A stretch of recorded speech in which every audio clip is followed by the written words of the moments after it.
Good afternoon, everyone. Welcome to our April 12th Muskogee County Board Work Session. I want to welcome you all back. Hope everyone had a restful and enjoyable spring break.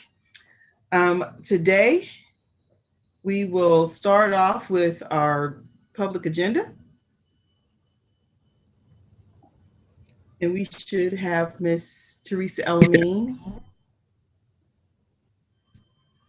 And while she's getting ready for the microphone, I will read all official meetings of the board shall be open to the press and the public. However, the board may meet in executive session. Citizens are encouraged to address items on the board agenda or to initiate presentations of issues appropriate to the school board for consideration.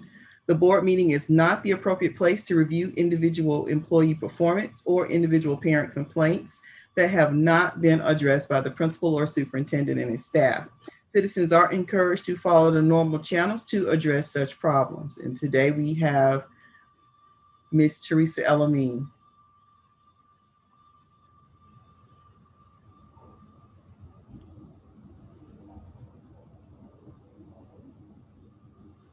Is she there?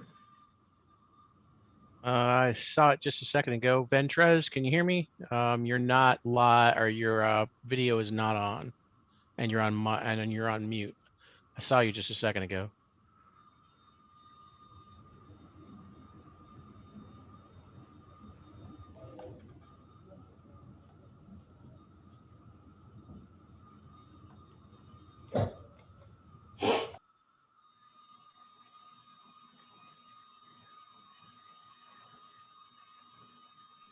He's re-entering the room. It must have dropped. He's coming back on. Okay, thank you so very much. Yes, ma'am. So what's going on? We're ready. Hello, Ms. Elamine. Oh, hi. Ventrez lost you for a moment, but you're back. Well, thank you so much, Madam Chair. It's good to see you. You look younger and younger every day. You're looking like a teenager today. Oh, well, thank you. I'm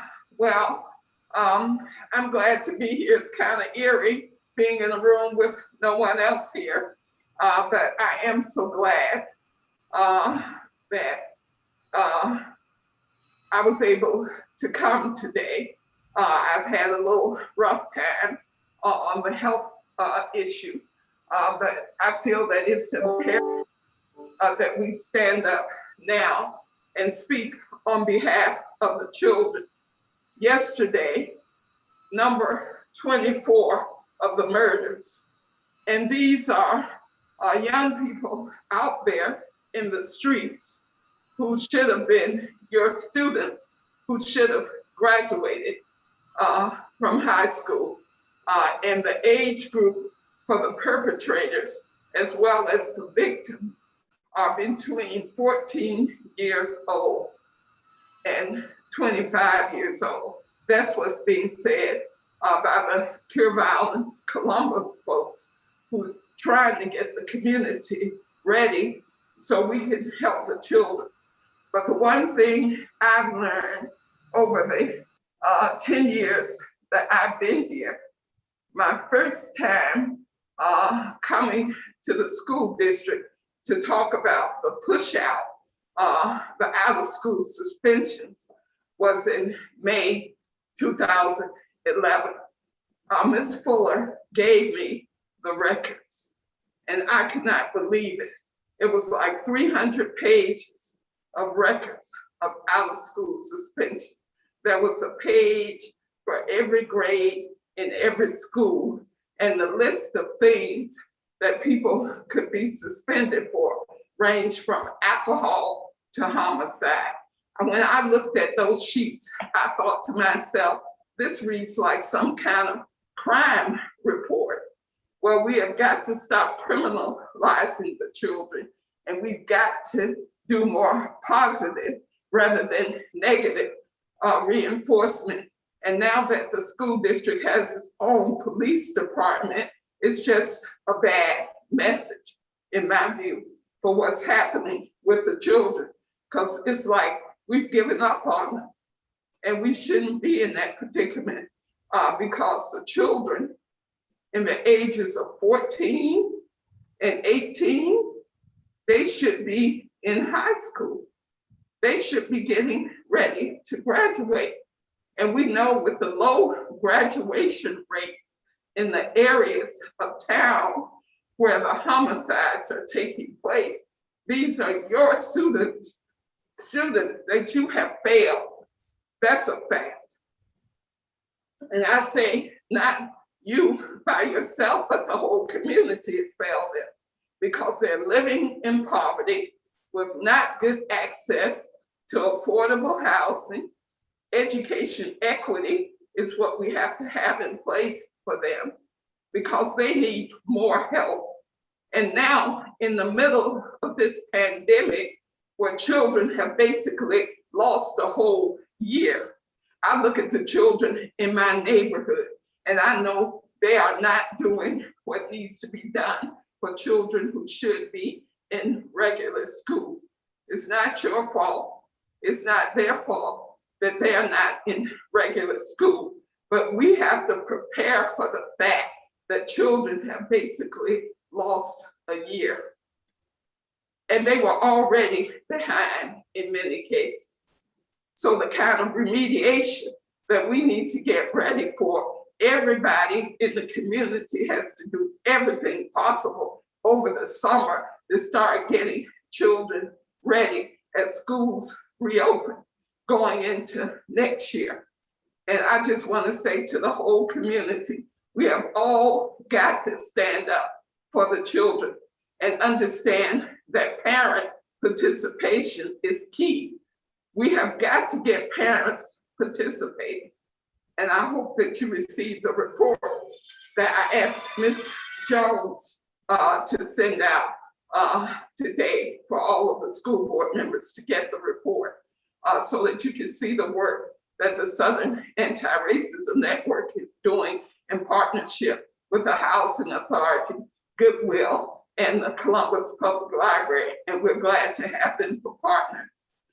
So I'm so glad to be able to just share with you that we're working hard out here. And I look forward to seeing you another time here at the school board. And hopefully it'll be when you're all sitting up there. But thank you so much for letting me speak for 5 minutes. Thank you. Thank you, Ms. Zelny.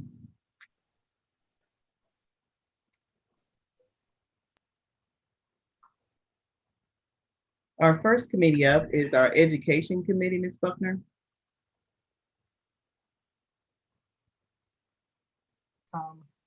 I'm sorry, I was muted. First item is 3.01, and it's the River Road After School Program.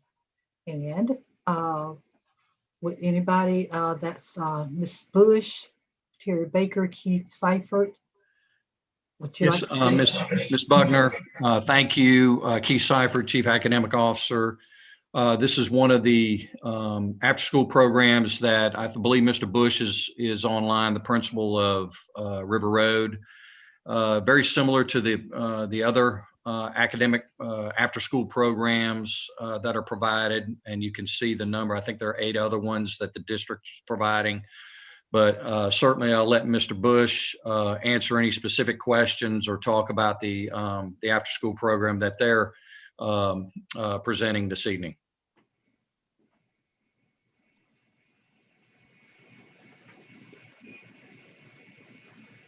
Are there any questions, or do I just need to?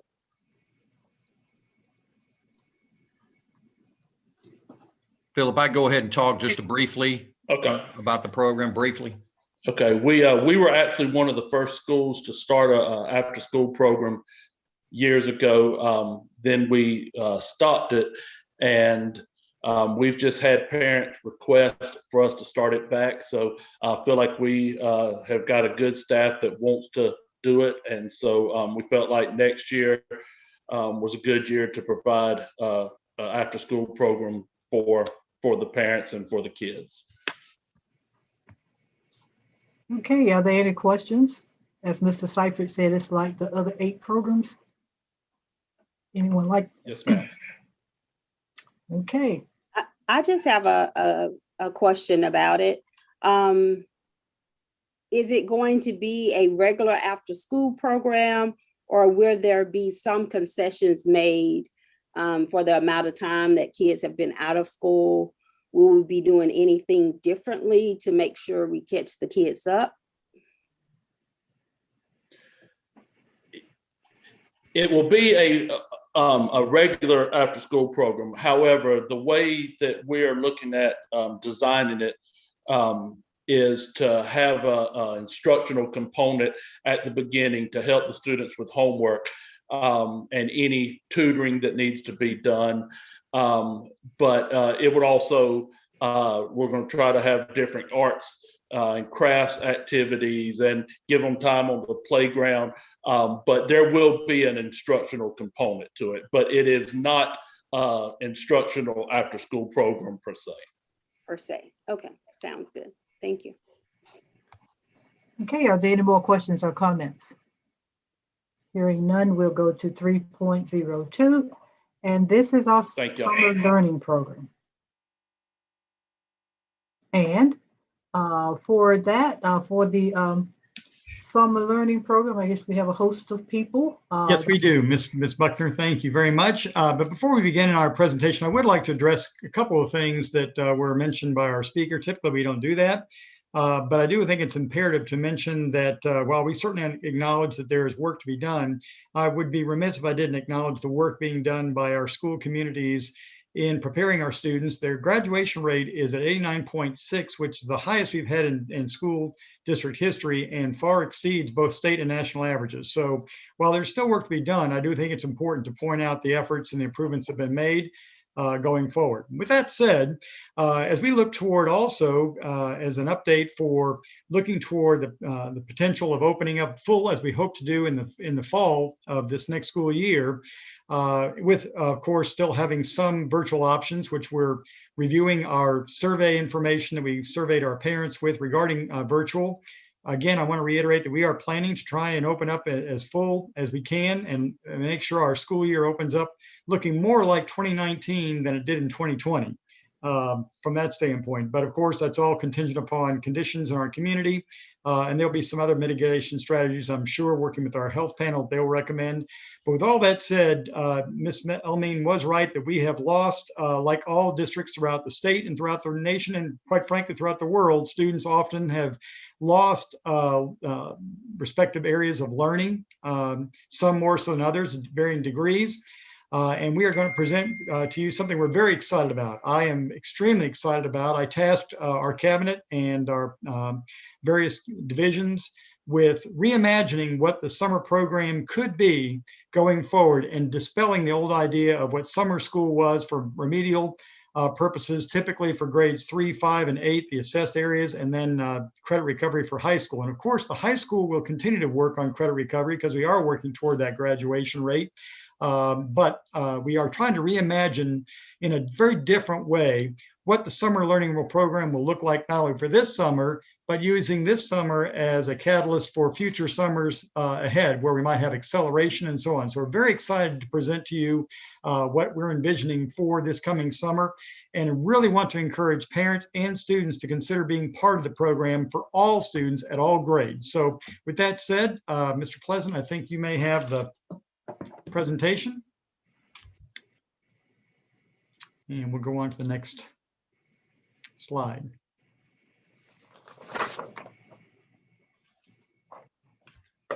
Those were my opening remarks.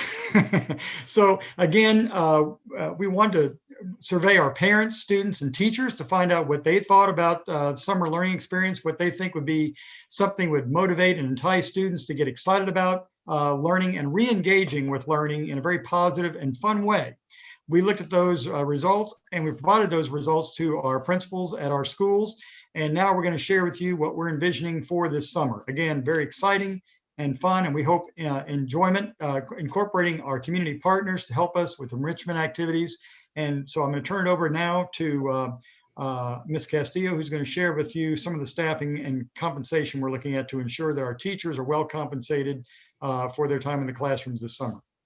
Absolutely. Thank you, Dr. Lewis. Good evening, board.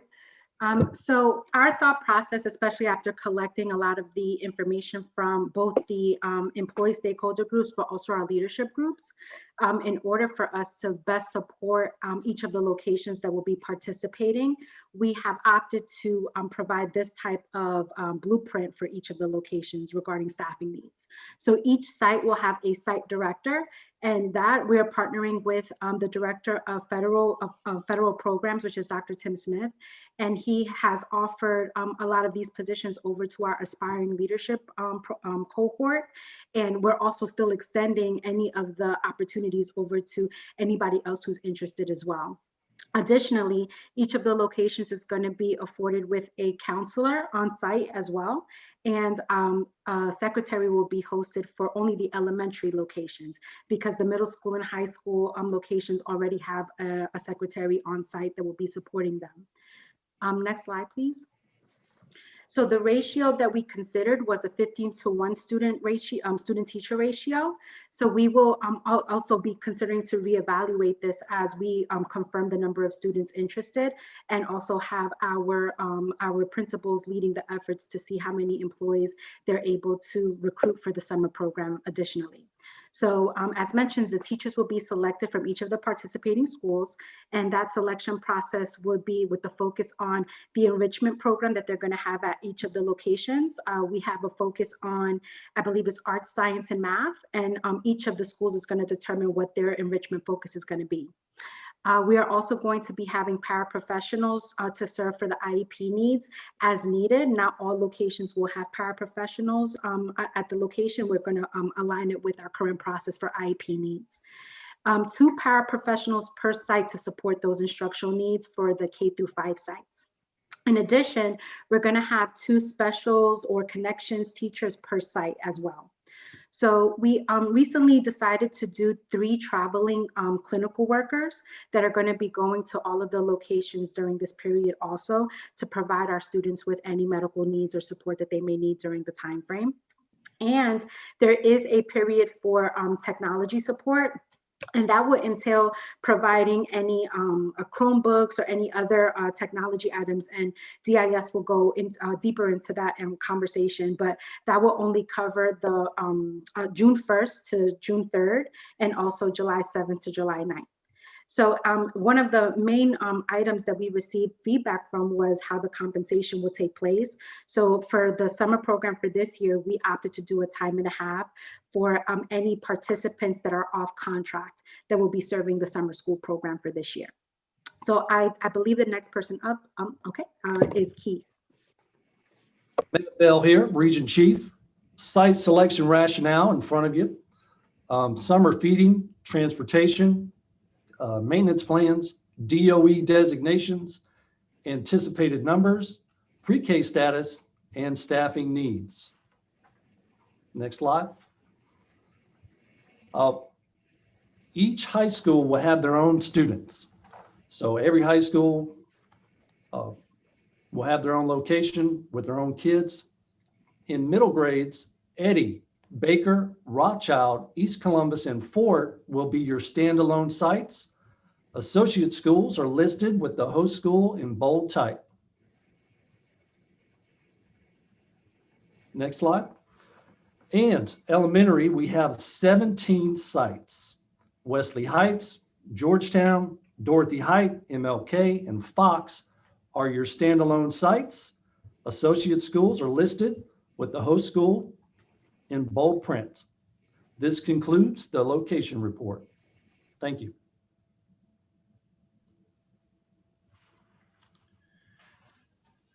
Good evening, board. Again, the program structure is going to go from pre-K through 12th grade. In talking about pre-K, we are working with the state, Georgia Early Learning and Development Department.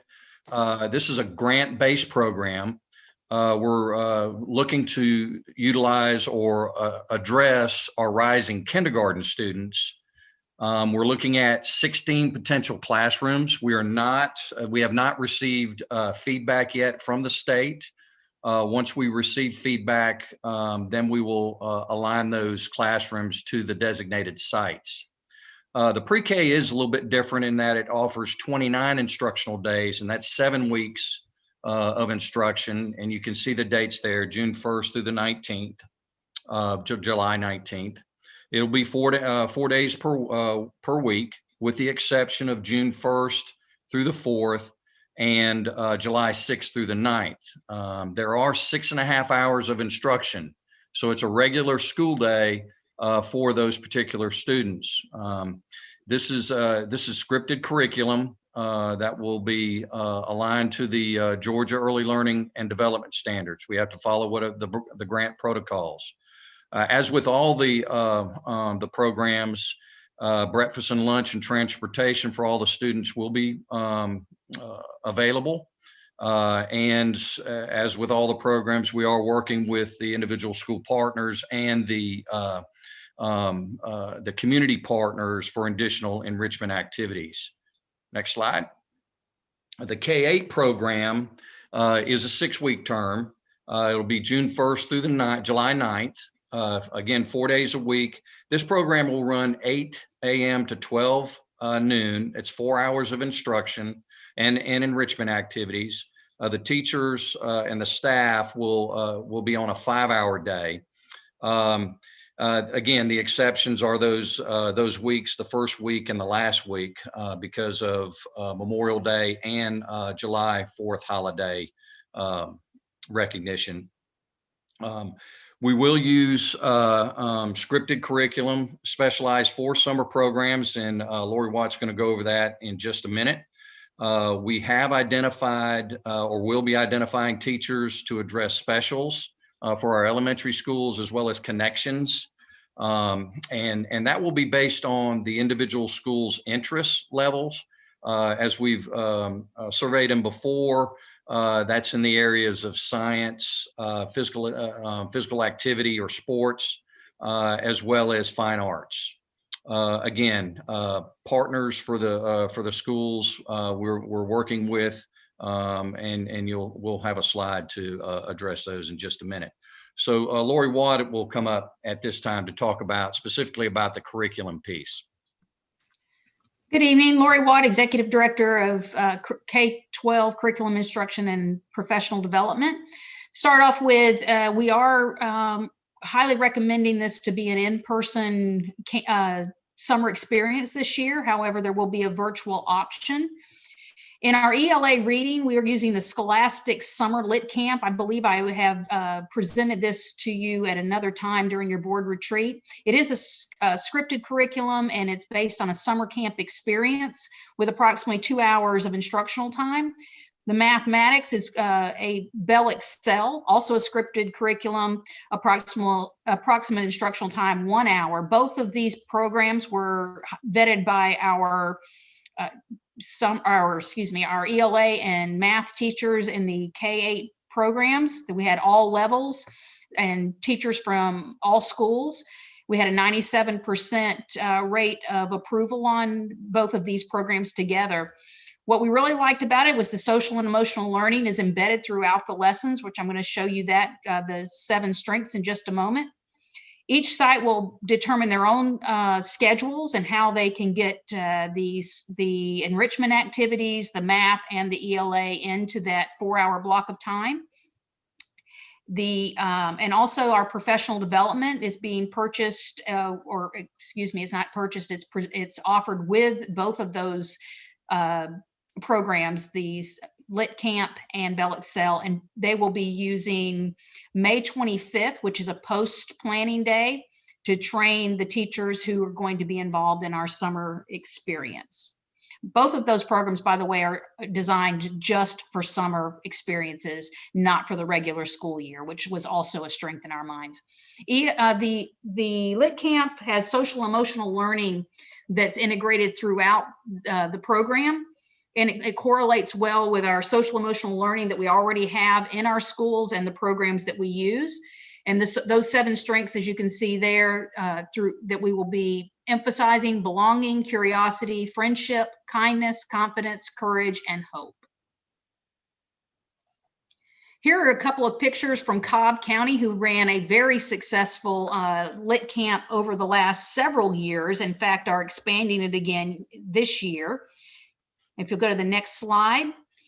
These are two more pictures that we just pulled out, but we really want to show you a very, very short video that shows what they did with their program and how they engaged students into lit camp for their summer program.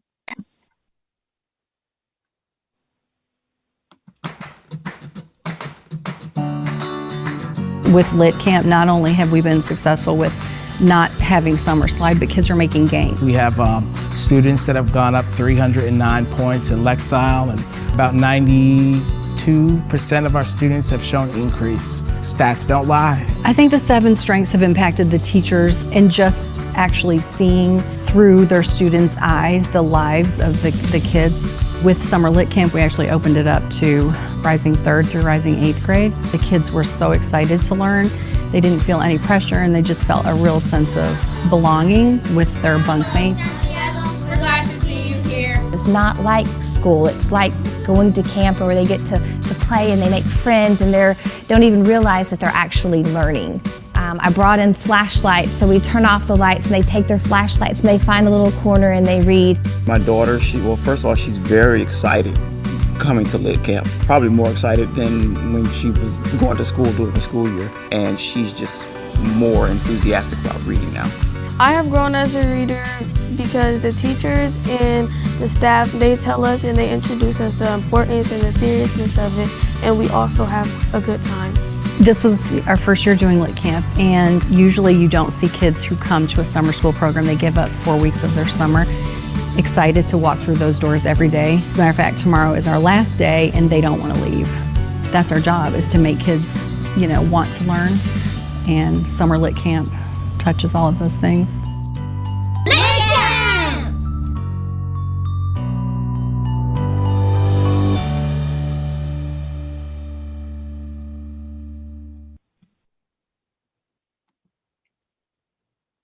We will be encouraging all of our teachers that will be working the summer camp to create an engaging environment for that program, and we'll be helping them in any way we can. These pictures and other pictures in the videos were sent out, so we will be there to support them with whatever needs they have. I have a question. I don't know when it's appropriate, but are you done? We're still making a presentation, but Okay. if it pertains to, would you rather wait till the end or now? Well, I'll wait till the end. I'm not. Yeah, we may better wait till the end because that's fine. That's fine. Because when we start, everybody have questions because I have some too, and I'm sure everyone.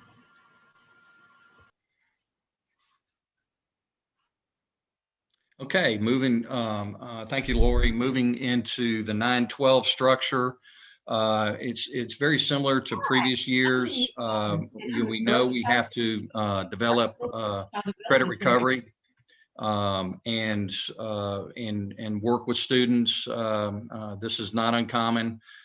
We do that credit recovery through Georgia Virtual, Apex, as well as extending the semester if needed. There will be the inclusion of,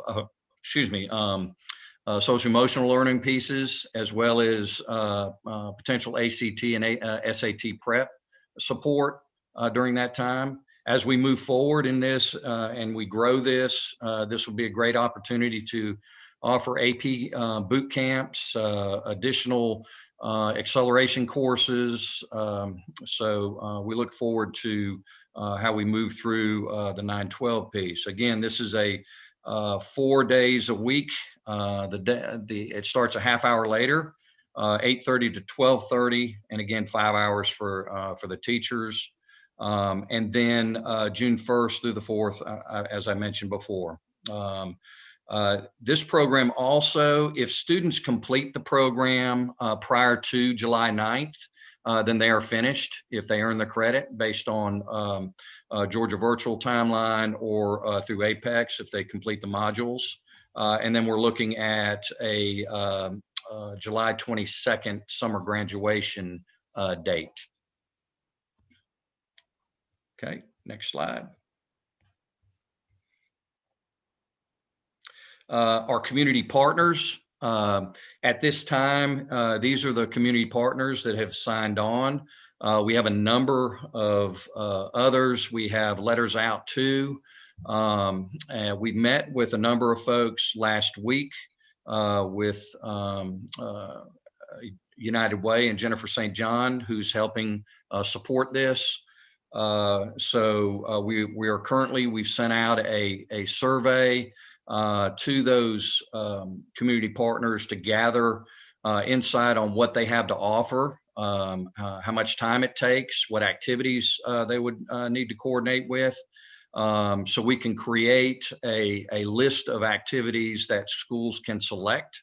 We will have some partners that will address all schools and maybe scheduled from the district office to work with all our schools. But this is the current list right now, and we look forward to additionals. We're going to be meeting within the next week or two to look at finalizing some of these activities and gathering that input once we get the survey information back from them.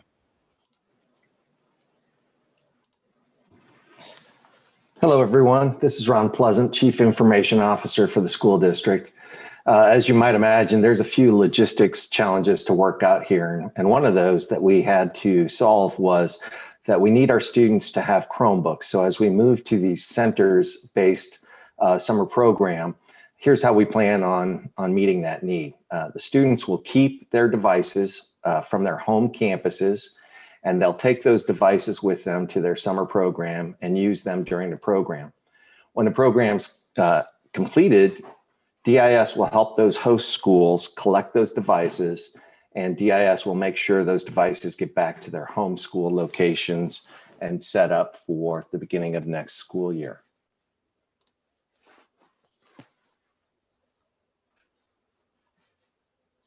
As far as our next steps, here you can see what we have. Our online summer registration link, we expect that to be available on April 13th through May 7th. We need to determine a full day summer learning program based on enrollment, and we need to finalize the planning with the community partners. And then we need to order and distribute the instructional materials and supplies, and then finalize staff hiring at the school sites. And finally, have parents use the transportation app to set up students' transportation as they need.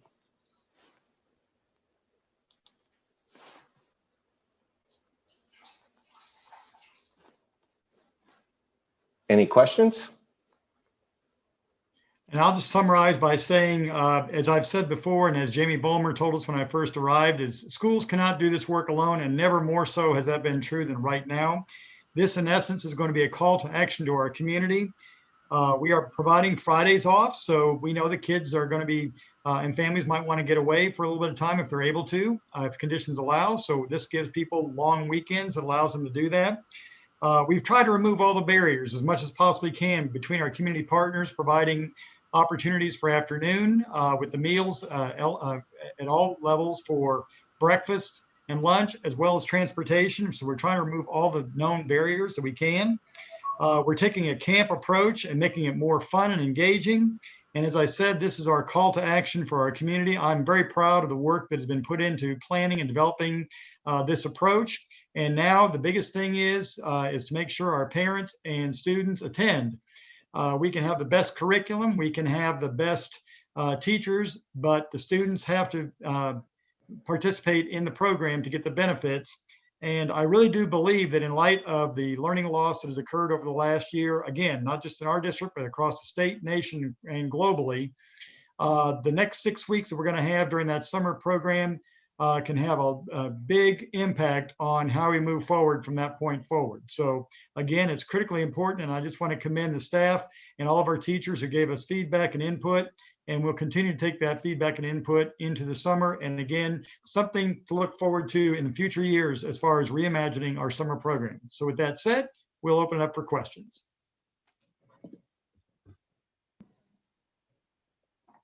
Madam Chair. Kathy, excuse me. I think Kathy was the first one that wanted to ask a question. I'm sorry, I was muted. That's why I didn't, I'm sorry, Miss Vanessa. You're good. Okay. Kathy, you still want to ask your question? Okay, Vanessa, let's go to you then.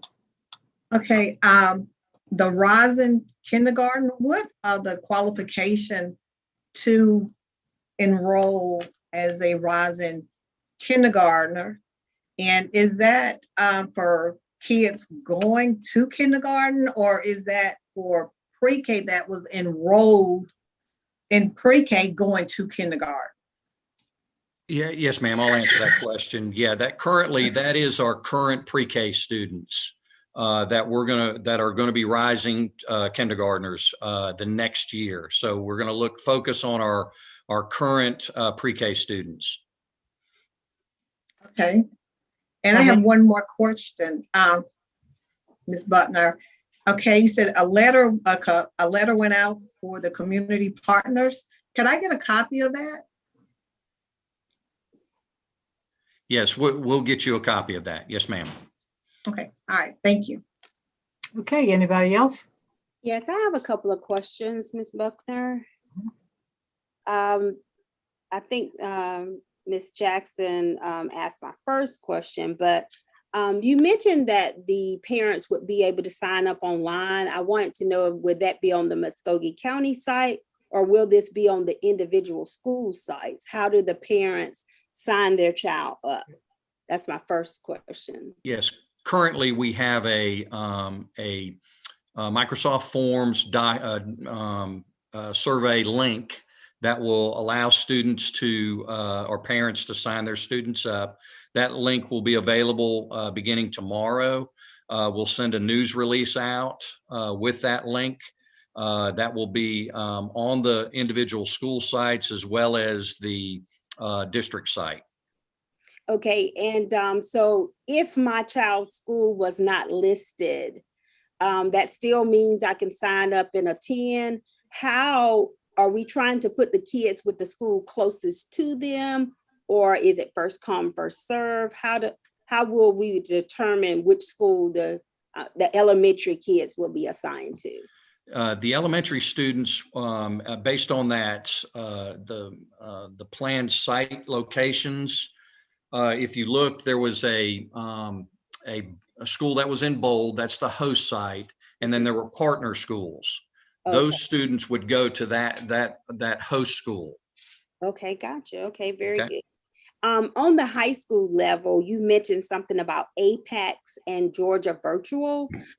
So my question is it going to be all virtual for high school, or that was my first question about high school. My second was, you mentioned ACT and SAT support.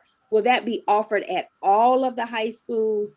And the third thing about high school is, can they receive makeup credit if they're behind and they need to get makeup a credit? Will they be able to do that during this summer program? So yes, ma'am. The Georgia Virtual Credit Recovery Program, we've used that several years now. It's a free program. It's a teacher list program. So it's a module-based program where students have to go through modules. Right. And then what they do is they take assessments. The assessments have to be monitored. Apex is a program that we purchase site license for. We utilize them during the school year for credit recovery. These are generally for first impulse courses. So if a student needs an additional credit, let's say they are an elective shy in a particular, they're off track for graduation, we can utilize Apex to give them that opportunity to earn that credit. I'll go back to say the Georgia Virtual Credit Recovery, a student has to have failed that particular course to be able to take that course in Georgia Credit Recovery. The Apex, no, they do not. That can be, as I said, a first impulse course if they need those additional credits. And the ACT? Yeah, ACT and SAT prep, we will open it up for all schools to utilize that program. And we would use that. We had a number of schools through the Gear Up program that were trained through Princeton Review. So they have teachers on staff that have that knowledge base. But they will we will open that up at the schools to provide that opportunity for those kids. Okay, sounds good. Thank you. Mrs. Williams, Kathy, are you back yet? I am sorry about that. I accidentally pushed my power button, so it was on me.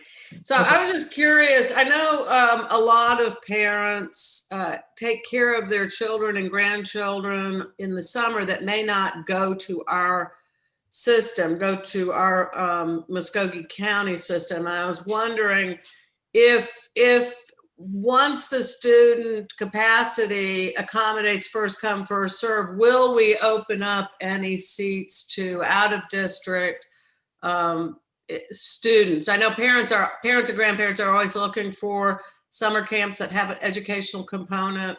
So I was just wondering if this was an option.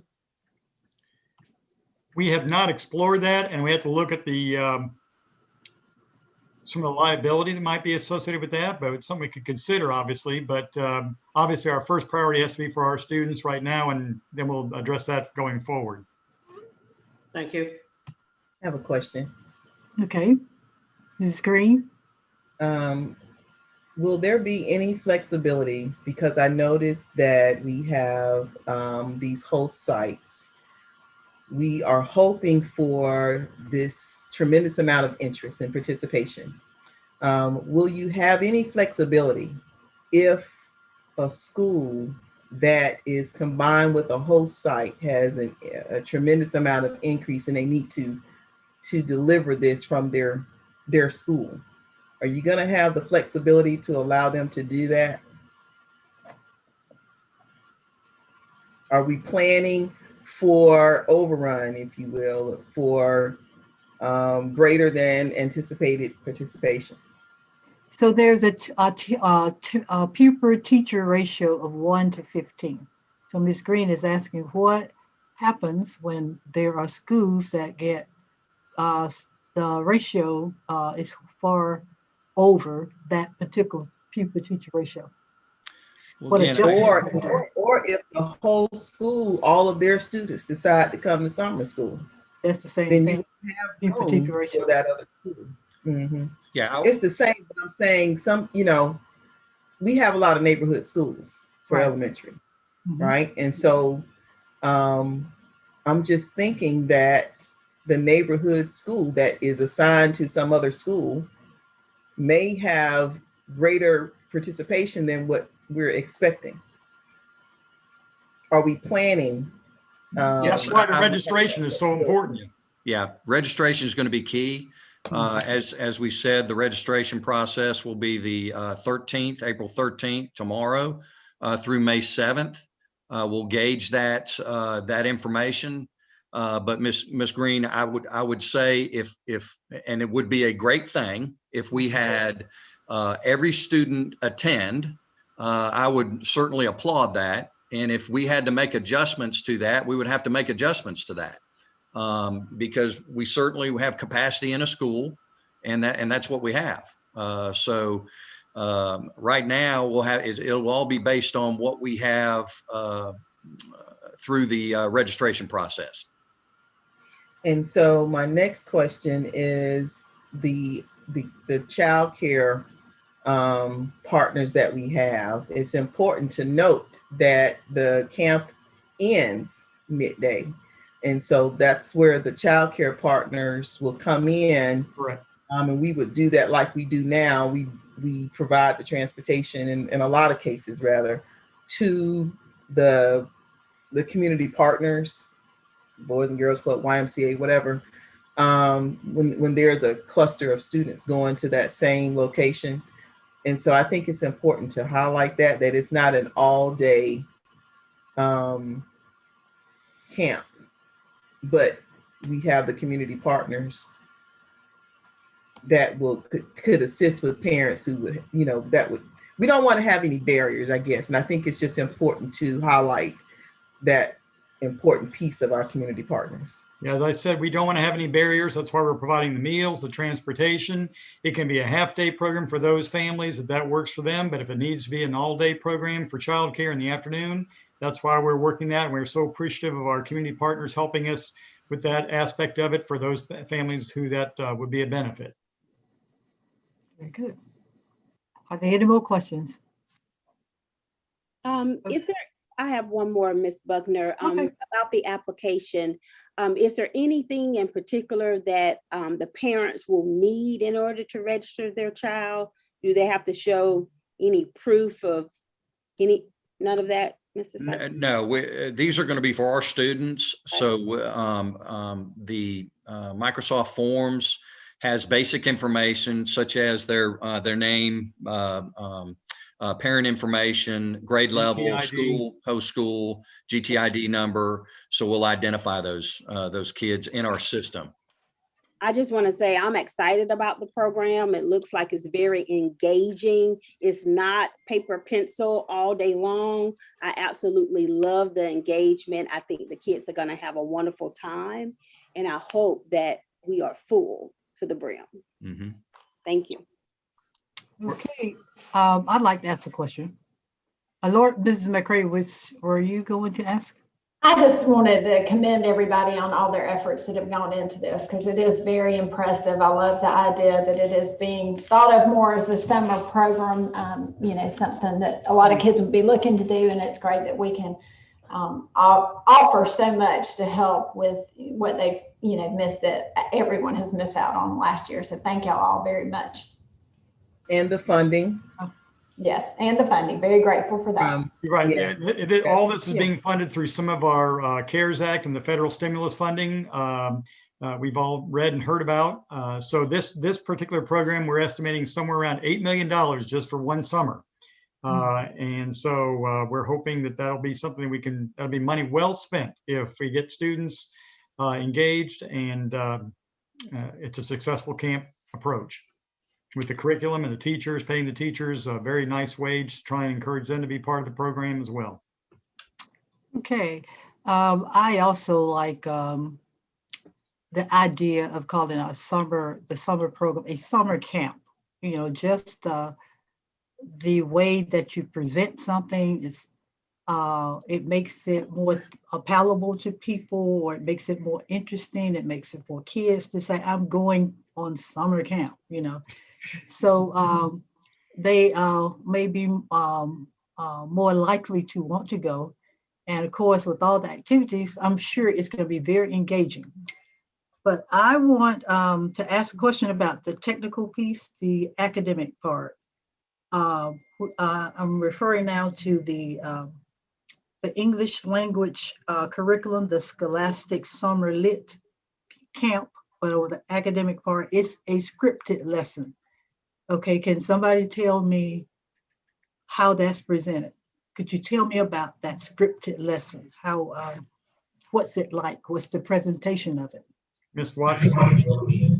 I believe Ms. Watson can talk to that. Absolutely. By scripted, it is put into different parts of the day. It's not a word for word scripted. However, the activities are already aligned to the day and how it integrates with the books that are coming with the program. Everything is literature based. It's going to be around a theme, and there will be a book of the week, as more often than that even. Sometimes there's more than that, and extra books that are based around those themes for the classroom itself. So when there's time for students to just pick up a book and read, which is what we're encouraging, the books will all be geared around these themes of the week based on those 7 strengths that we talked about earlier. Okay, so where are there components that deal with academic skills? I mean, I know we're doing themes and loving reading, and if we have good books and if we have good concepts, it's going to make it interesting. But where's the part that will I know it's a bad word for what we're saying about our program, but that will remediate skills. Like, where is that? It is built throughout. It's built throughout the program. It's all based on the standards of excellence we use here in Georgia. That we've mapped it out and looked at it very closely. There's small group reading that will go throughout. There is writing components also. So all of that is actually built in. It's just trying to make it feel more summer campish than a summer school. That's why we're really working on doing the engaging piece so that we can get them in and then sneak in that instruction. Now, and that engaging part is going all the way through the 4 hours. But the, for example, the language part is 2 hours, the math is 1 hour. So during that 2-hour session, I'm thinking that a 2-hour session would have like, I know you're going to have the books, you're going to have the themes. There will be, it should be some direct instruction because, you know, everything is fun, everything is themed, but there should be some direct instruction somewhere. Like on a scripted program, I worked on a scripted program. The format was like a whole group presentation. Teacher introduced the lesson. Then they went then to small groups, worked on this particular skill. Then they came back, rotated to the teacher with the individual skills, doing the individual skills, all about the same skill, all about the same thing. You know, there's a book on it, but it was still a direct focus on academic skills, you know. So I'm liking the program. I think it's going to be a good program, but I still, you know, and I'm sure it's there somewhere, but I just haven't been able to see where it is, you know, from the presentation, the direct instruction and the remediation and the recouping of academic skills. And Ms. Buckner will invite you to come to camp. Okay, but I need for it to be in place. I don't need to be coming to something that's not in place. Well, it's in place. I'm just not coming, you know. I want to make sure that it's in place. What we need is, we have lost a whole year, you know, and where we're gonna have all these books, we're gonna need kids to be able to read the books. And so therefore, we're gonna need to be able to recoup some academic skills, some reading skills, and some language skills, so that they will be able to read these books. They're gonna have fun, and we're gonna make it engaging so they'll want to be there. But we do have to remediate skills that were lost all that year. And of course, I will come to this because I want to see what it looks like. But I still want us to have. Ms. Watt, would you like to? I might just be old school too. I can. With this, but I think, you know, I'm old school, so that might be what it is. But I can assure you it will be instructionally sound. I ensure you that. We are not planning on just going and playing. When we talk about direct instruction, it's going to be around a campfire. It's those kinds of things, just changing the wording, but we are definitely going to be doing direct instruction in larger groups, small groups, individual, collaborative. All of that is just built in. We're working on skills. And with Cobb County, if you heard their results about the amount of Lexile gains they had in just a 3-week program, we are looking for even larger gains in a 6-week program. We are trying to catch those students up. Bell Excel is directly involved with, or based on our GSE. We've made sure that they align. We looked at those standards, those super standards, where that we really need to catch up students with number sense and just that background of being able to apply their knowledge. We've worked through all of that, and I will tell you, take up Dr. Lewis's invitation and come out, because we are going to, everything is instructionally sound, and we will be working on skills throughout the day, throughout every day of the program. And I might just say, I'm sure I'm biased, but we have some of the most talented curriculum people in the state of Georgia. And I am very proud of what they've got to offer and what they've looked at to ensure that all your concerns that you're expressing here, those are being addressed, I can assure you. Okay, thank you very much. Are there any more questions for our summer reading program? I was just gonna say, please let me come read a book by the campfire. I would love to do that. I miss seeing the children. That would be great. You're on. Yep. Okay. All right. We have no more questions, right, or comments. So we'll move on to our next item, which is the spring assessment update. And that's Mr. Knopf. We know that one. Good evening, board. Patrick Knopf, Director of Research Accountability Assessment. I am bringing to you another update following the one that we did earlier in the spring. Can everyone see my screen? So we've been throwing some curveballs.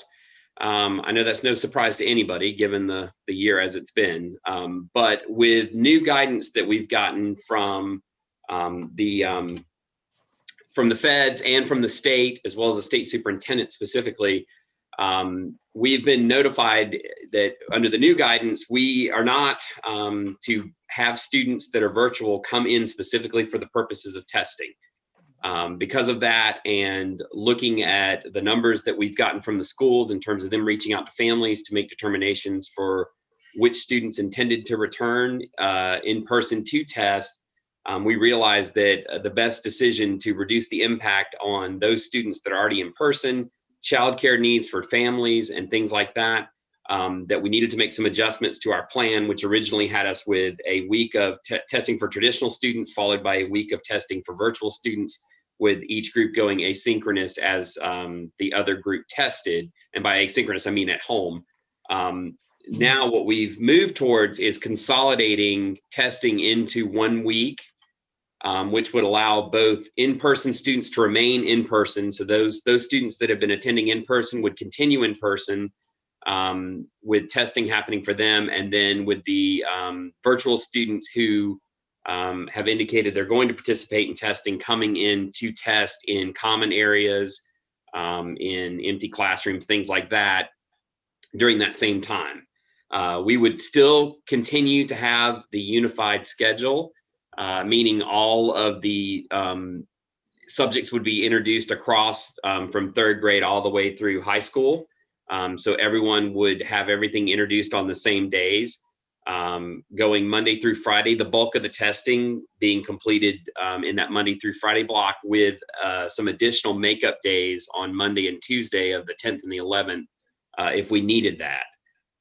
In talking with some schools that have a large body of virtual students and a large number of students that are indicating they are going to come in to test, they may need that additional time on that Monday and Tuesday, and we have that built in to allow for that. So the things that have not changed, again, as we've talked and planned with the cabinet and with the region chiefs and Dr. Lewis, again, it's still going to be all hands on deck. We already know from talking to schools that we're still going to need some personnel to go out to assist schools in doing that. We've been working with transportation and have updated the transportation request app to include transportation requests for Georgia Milestones. And so we've gotten that out to schools and are asking that those that are intending to come in and that need transportation have that completed by April 23rd. At this point, from what we've seen from the number of students that are indicating they are going to come in, the large majority of them at this point have not indicated that they would require transportation, but we're still making it available. We're trying to do our best to meet our obligation, which is to still provide the opportunity for them to test. We want to encourage them to come in to test, but obviously based on the guidance we've been giving, that's not something that we would force anyone to do, but we do want to make the best effort we can to make it available to them. So are there any questions? I'm sure there might be.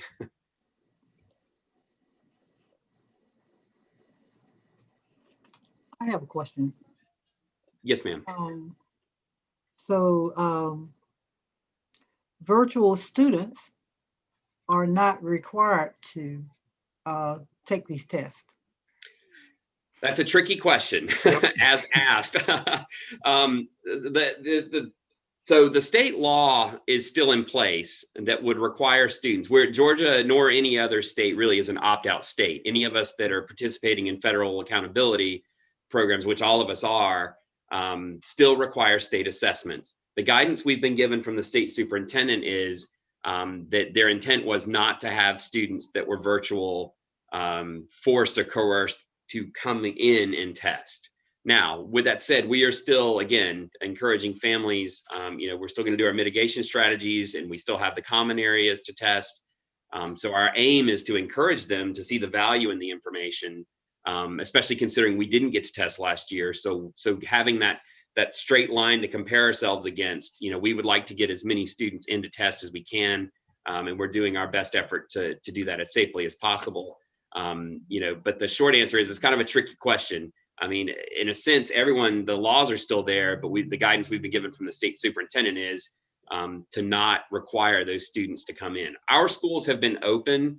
So for us, it's a little trickier. In some places where they've been all virtual, the answer is simple. No virtual students are coming in to test. So they're not opening schools expressly for the purpose of assessing students. We, however, have had our schools open since this fall.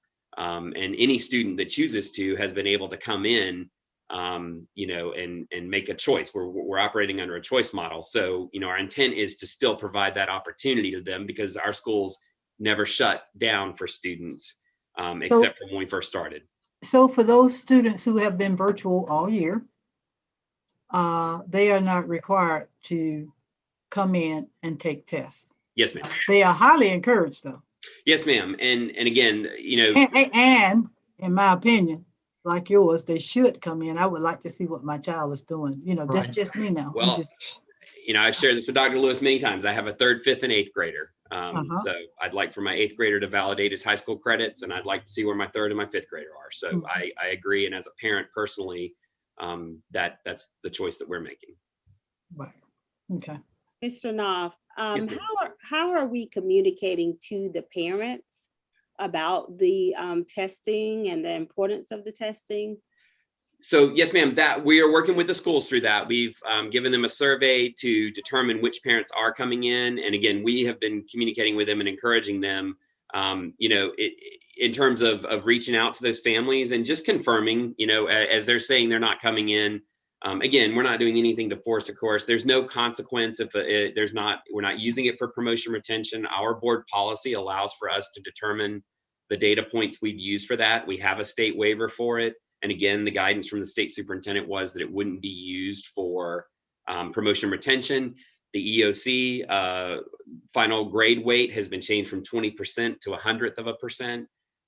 So we're working with the schools to communicate that with families. And again, talking with those families, to kind of share with them how it would give all of us, them included, some valuable information in terms of where their student is, especially again, given the fact that we didn't get to do any assessments last year. I suspect going forward, and again, none of us know the future, but I suspect going forward that next year, the expectation will be that everyone's going to be testing. So for those that don't test, I mean, you're looking at really at that point, 3 school years before they finally get to see, where they are in terms of standards. So that's kind of the dialogue we've had with the schools is, again, just sharing with families, the value in it, but making sure they also understand that, we're not looking to provide any consequence per se. Right. So the reason why I asked that question, Mr. Knopf, is because there's been some negative connotation around assessments in the past for parents. Yes, ma'am. Especially when we've made it a high stakes test. And so changing that thought process and paradigm is going to require some education and some conversation with the parents to sort of look at assessment to not be a tool we use to see whether you pass or fail, but this is a tool that we're using to see where your gaps are and will allow us to sort of fill in those educational gaps. So that's why I asked, how are we communicating it? Because I think we have to sort of change the mindset if we're going to use the assessment this year to identify what the kids are missing. So it's going to be more critical for them to take this assessment, but also they have to understand first that it's sort of for a different purpose this time. Since it's not a pass fail. That's really a good question, and Ms. Chambers. But I can tell you the way the schools are wording it is is to her point, that they're talking about gaining knowledge on how to better close the gap for the student, how to better direct the instruction for the upcoming school year, and so in how what they need to address any learning gaps. That is exactly how the schools are communicating it, and they are sending email, text, phone calls repeatedly, to your point, talking about it not as an assessment for a high stakes test, but the importance of, making sure their children are don't have any gaps, or how to address the gaps. That's the exact language that the schools are using.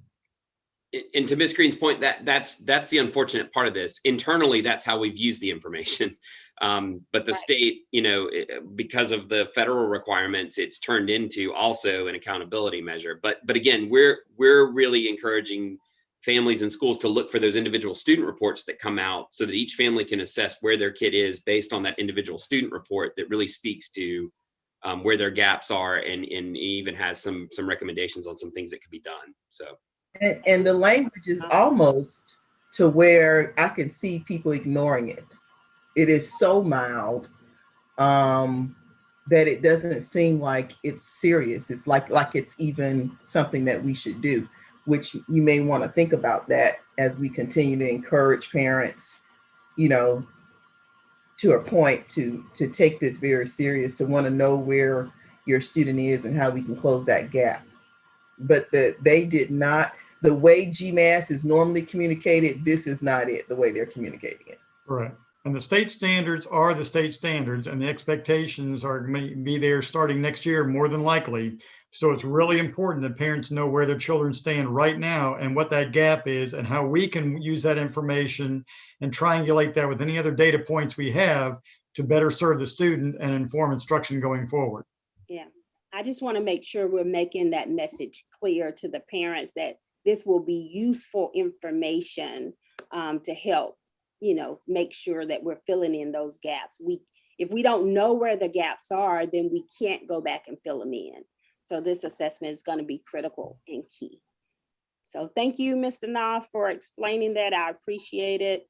And hopefully we'll just continue to encourage the parents to bring the kids in for testing. Yes, ma'am. Thank you, Mr. Knopf. No more comments, no more questions. Thank you, sir. Good evening. Before we go to our next one, I'd like to ask Mrs. Watts another question about the summer school program. Watt. I put an S on your name. Sorry about that. Look, when they come to, especially in elementary school, K through 8. So when they come, will the teacher have like a profile of their children? Is there going to be any kind of pre-test in the beginning and some kind of post-test, like for, I know you're like, we got 6 weeks and ways to progress monitor throughout the 6 weeks, or how we're measuring what we're doing. So in the beginning, is there any kind of pre-test, or, even a quick assessment, not a real long, something could be 15 minutes just in some kind of assessment? Does that program have that, or are we doing something like that? Or Yes, ma'am. Yes, ma'am. We are going to be using the assessment tools that we already have through STAR reading, STAR math. We're also going to be using IXL and Lexia and Achieve to measure those particular skills. Lexia will be for more of the foundational skills, and the Lexiles through Achieve 3000. We'll be looking at those. We may use the post scores that they will have already in school, and then do a post test at the end of the program to see their gains. Okay, that works. Thank you much. You're welcome. Okay, our last item is 3.04, and that's the K-5 English Language Arts adoption. And of course, that is Miss Laura Watts. Good evening again. I'm Lori Watt, and I was looking for Robbie. Okay. With me this evening is also Nakia Roberts, our K-5 ELA content specialist, and we're here to present to you an overview of the recommendation we have for our primary resource, or what you will know from your past as our textbook. This is our adoption recommendation for our K-5 ELA, or English Language Arts program. Our previous resource, which was Reading Wonders, or is currently Reading Wonders, expired last summer. We did opt into a one-year extension to get to this year, and we are going to go over do an overview of the program we are recommending this evening. And Nakia, if you'll go ahead and put it into presentation mode.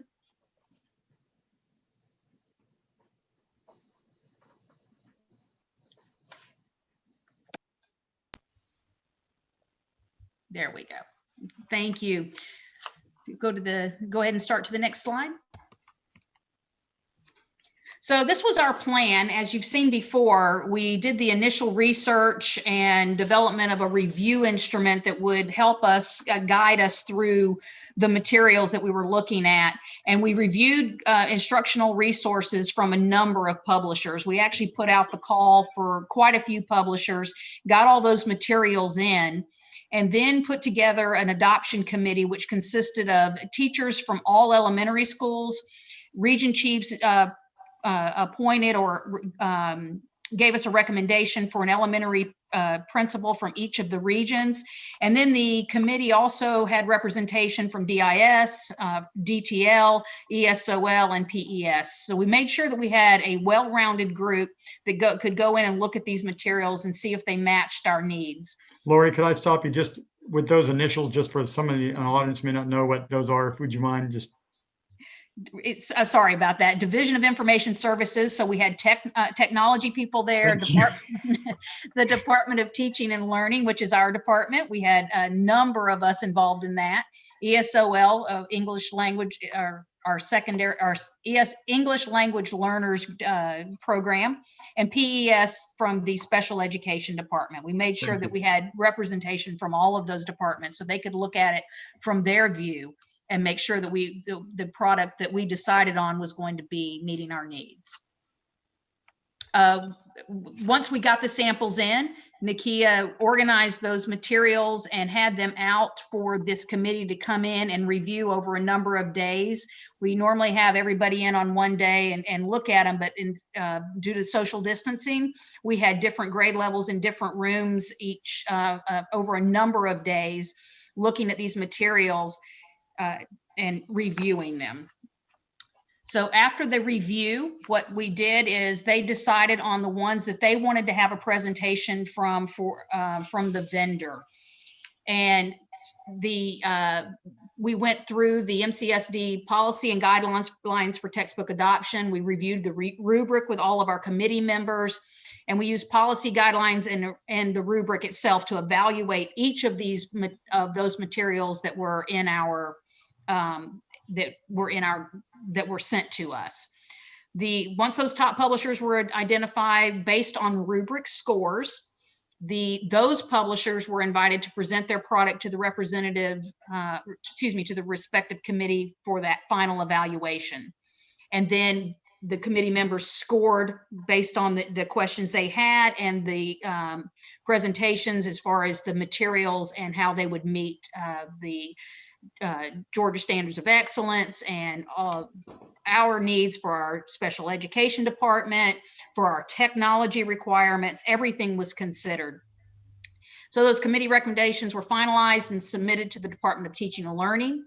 Then we looked at how would we want to get this out through professional development.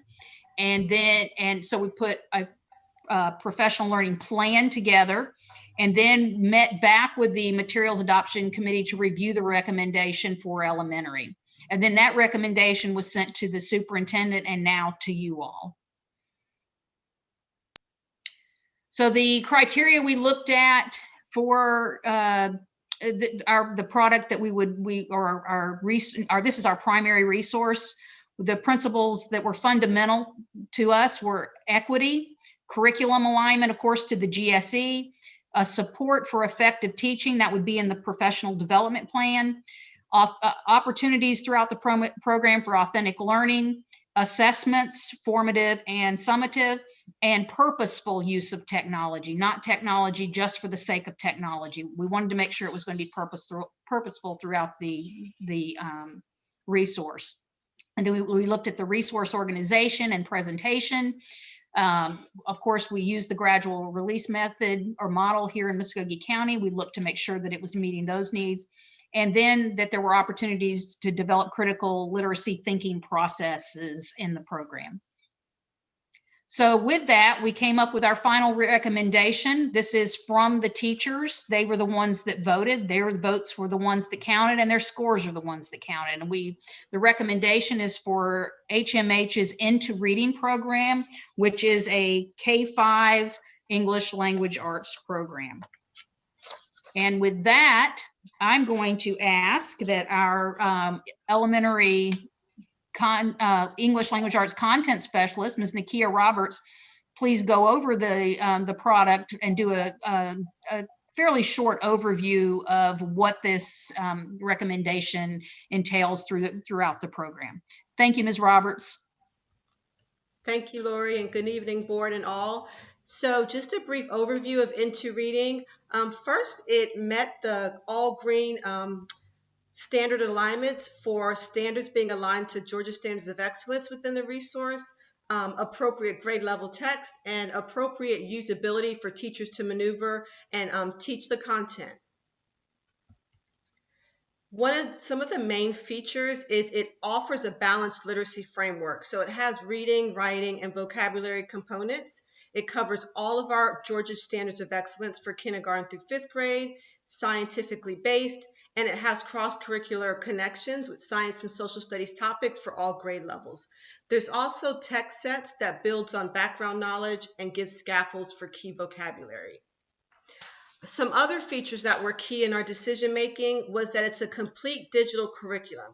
Therefore, if we were in an event to have to go back to full virtual teaching, HMH Into Reading can be taught virtually with complete digital curriculum components for all reading and writing portions.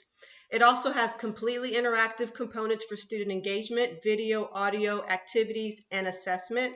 It fully aligns to our Canvas learning management system, and there's hundreds of depth of knowledge level activities. So there's assessments, there's videos, there's audio clip, and there's access for every student to kindergarten through 5th grade text. So if I was a 2nd grade student, I would have access to all the grade levels if I was an on-level reader or any various level that I'm on. It also utilizes active learning, multiple learning styles, and inquiry and collaboration opportunities. The activities throughout Into Reading develop the literacy skills through close reading, one of our main reading strategies, writing, and listening and speaking skills. It utilizes a flexible model where it has a 90 to 120 minute block, and it's the Georgia instructional framework of having a whole group mini lesson about 15 minutes long, work session that includes collaborative work with their peers, teacher-led small groups, and then independent practice. Then every lesson each day follows up with the closing, as we call it for our Georgia instructional framework, and HMH calls it to wrap up. There are 5 main features that I just want to briefly share with you about Into Reading, just to give you a brief overview of some of the key components. So engaging authentic literature. So every teacher will have text that includes big books and read alouds for them to teach their standards during those mini lessons. Students will have their own book, and it has an interactive component where they can write in and they can respond to literature, as well as a hardback book. All of these various literature components have various cultures represented, and they have nonfiction and fiction literature opportunities. There's options for connecting foundational skills, and this is really important because we know that strong reading starts with a strong foundation in literacy skills. So their foundational skill component is based on research driven from the science of reading. It links all strands of literacy, and it provides instruction and practice across multiple contexts. Along with, they have an online embedded professional learning where teachers can view lessons and videos in Teacher's Corner portion of HMH at any time. The extensive writing support component is really key because it uses a workshop model for writing, and it teaches reading and writing with a mentor text. And that's really key because students get to see good authors writing to be able to model from for their own writing. It also integrates grammar instruction during their writing workshop time. The opportunities for student growth and acceleration, I just want to share a few ways on how teachers can monitor student growth and accelerate learning. So one of the ways is they have actionable data and reports that allow teachers to look at the data by standards so they can see how their students are meeting the standards and learning across time. Also within their actionable data reports, they can then assign assignments based on standards that the students may not have met, so they can do that right in the same data report platform as they're viewing the data. One of the ways that they can look at data to progress monitor on a more frequent basis is for kindergarten through second grade teachers to use a mirror learning. A mirror learning is an oral reading fluency, it has a dyslexia screener, and it has practice opportunities. So I wanted to provide you a visual with this data process of progress monitoring.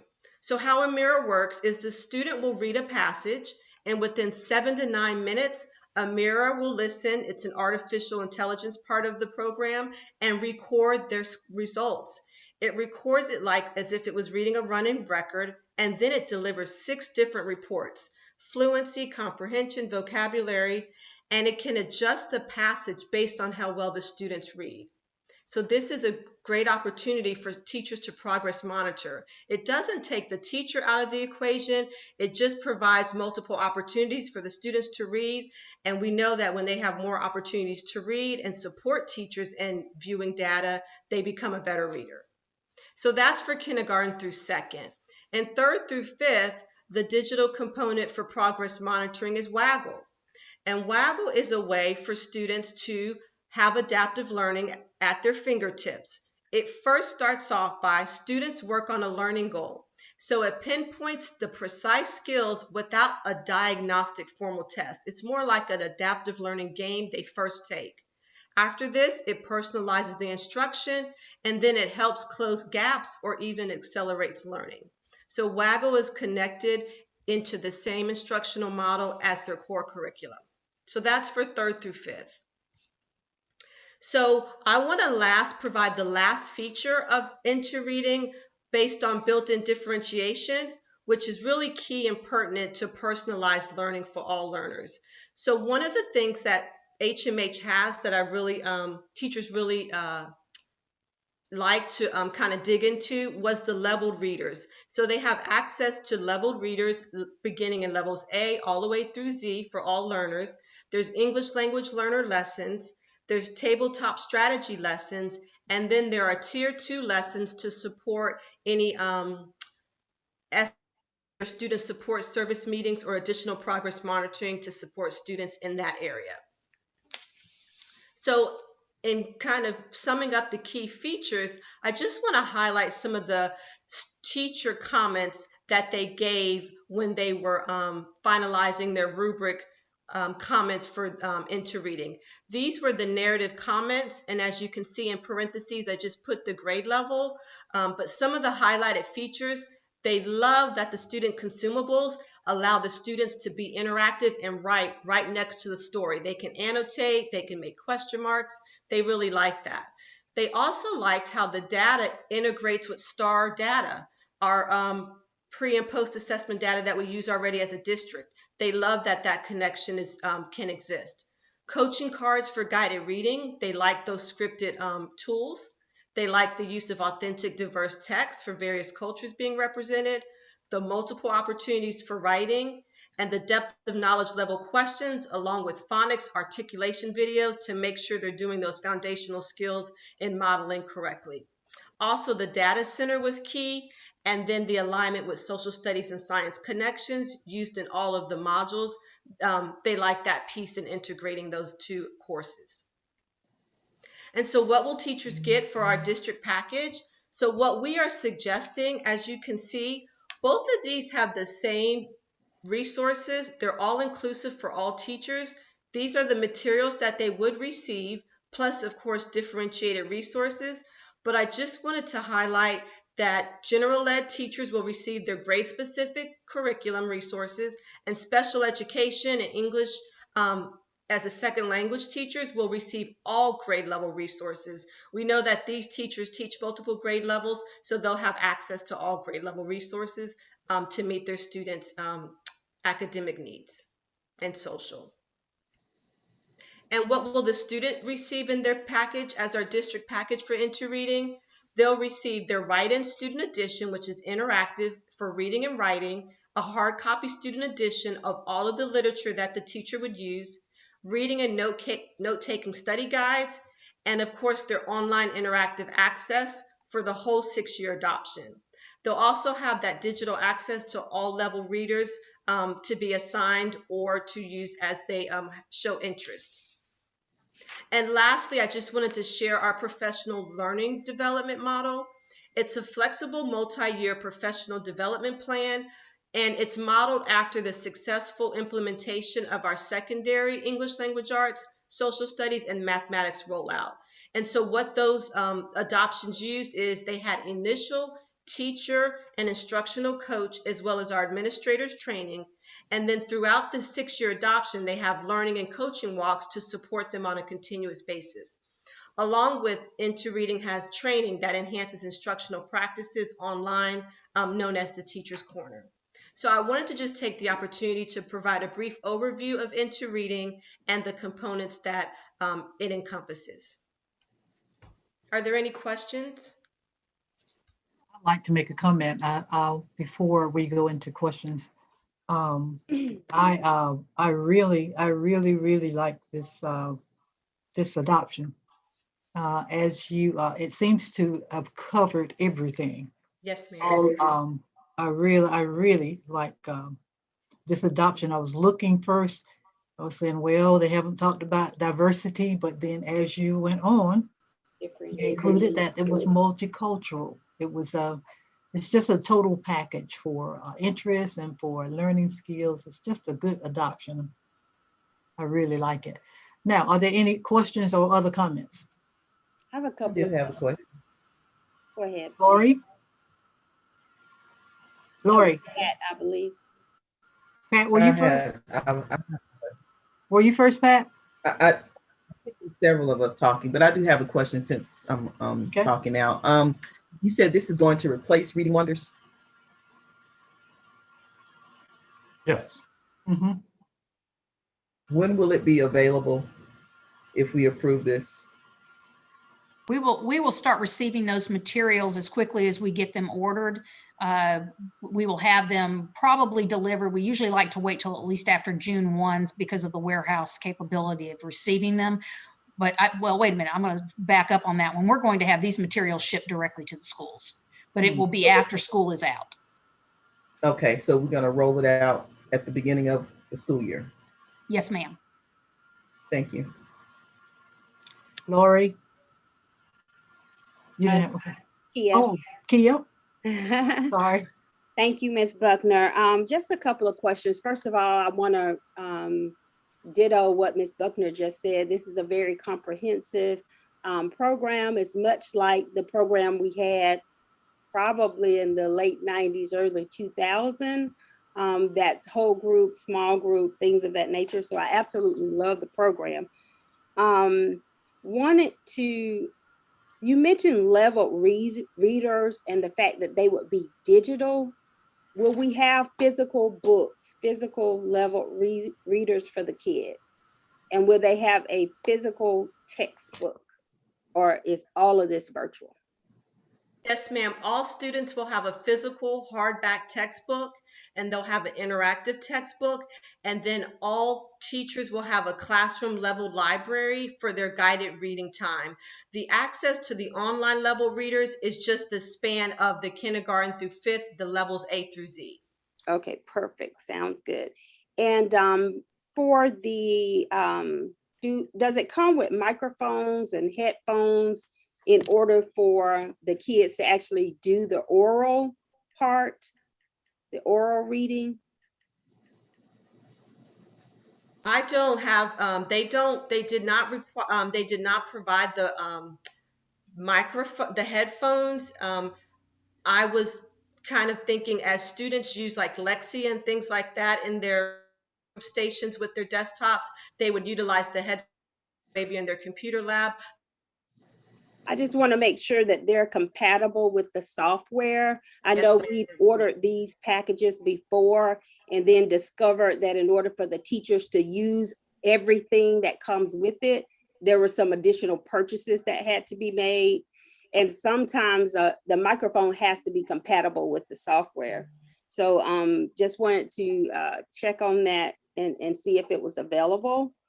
And Ms. Chambers, that's why the DIS department was involved in this part of the process as well, from the technology standpoint.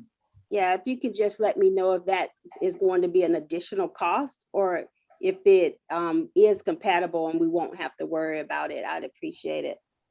And I think that was it. Is it Houghton Mifflin and Harcourt Brace sort of coming together? Okay, perfect. Sounds good. We've used both of them in the past. They've been great. Love it. Sounds good. That's my questions. Thank you. Any more questions or comments?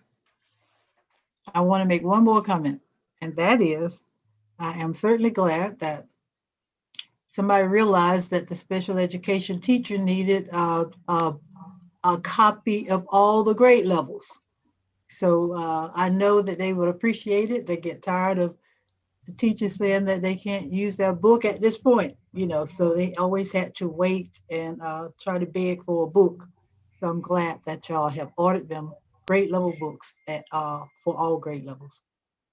All right, no more, if there are no more questions, Mrs. Green, the Education Committee is finished.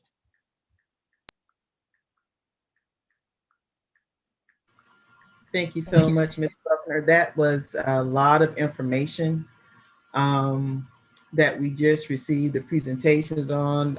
Dr. Lewis, I think it would be prudent if we had, especially on the summer experience, some kind of reference sheets or some kind of information for us, as we will be fielding a lot of questions from parents and the public. If you could go ahead, and this was a lot of information and it was great information, but just so that we can have it kind of at our fingertips and we won't have to keep asking you guys the same information over and over again. That would be helpful. We'll get you a cheat sheet. Thank you. Up next is the policy committee.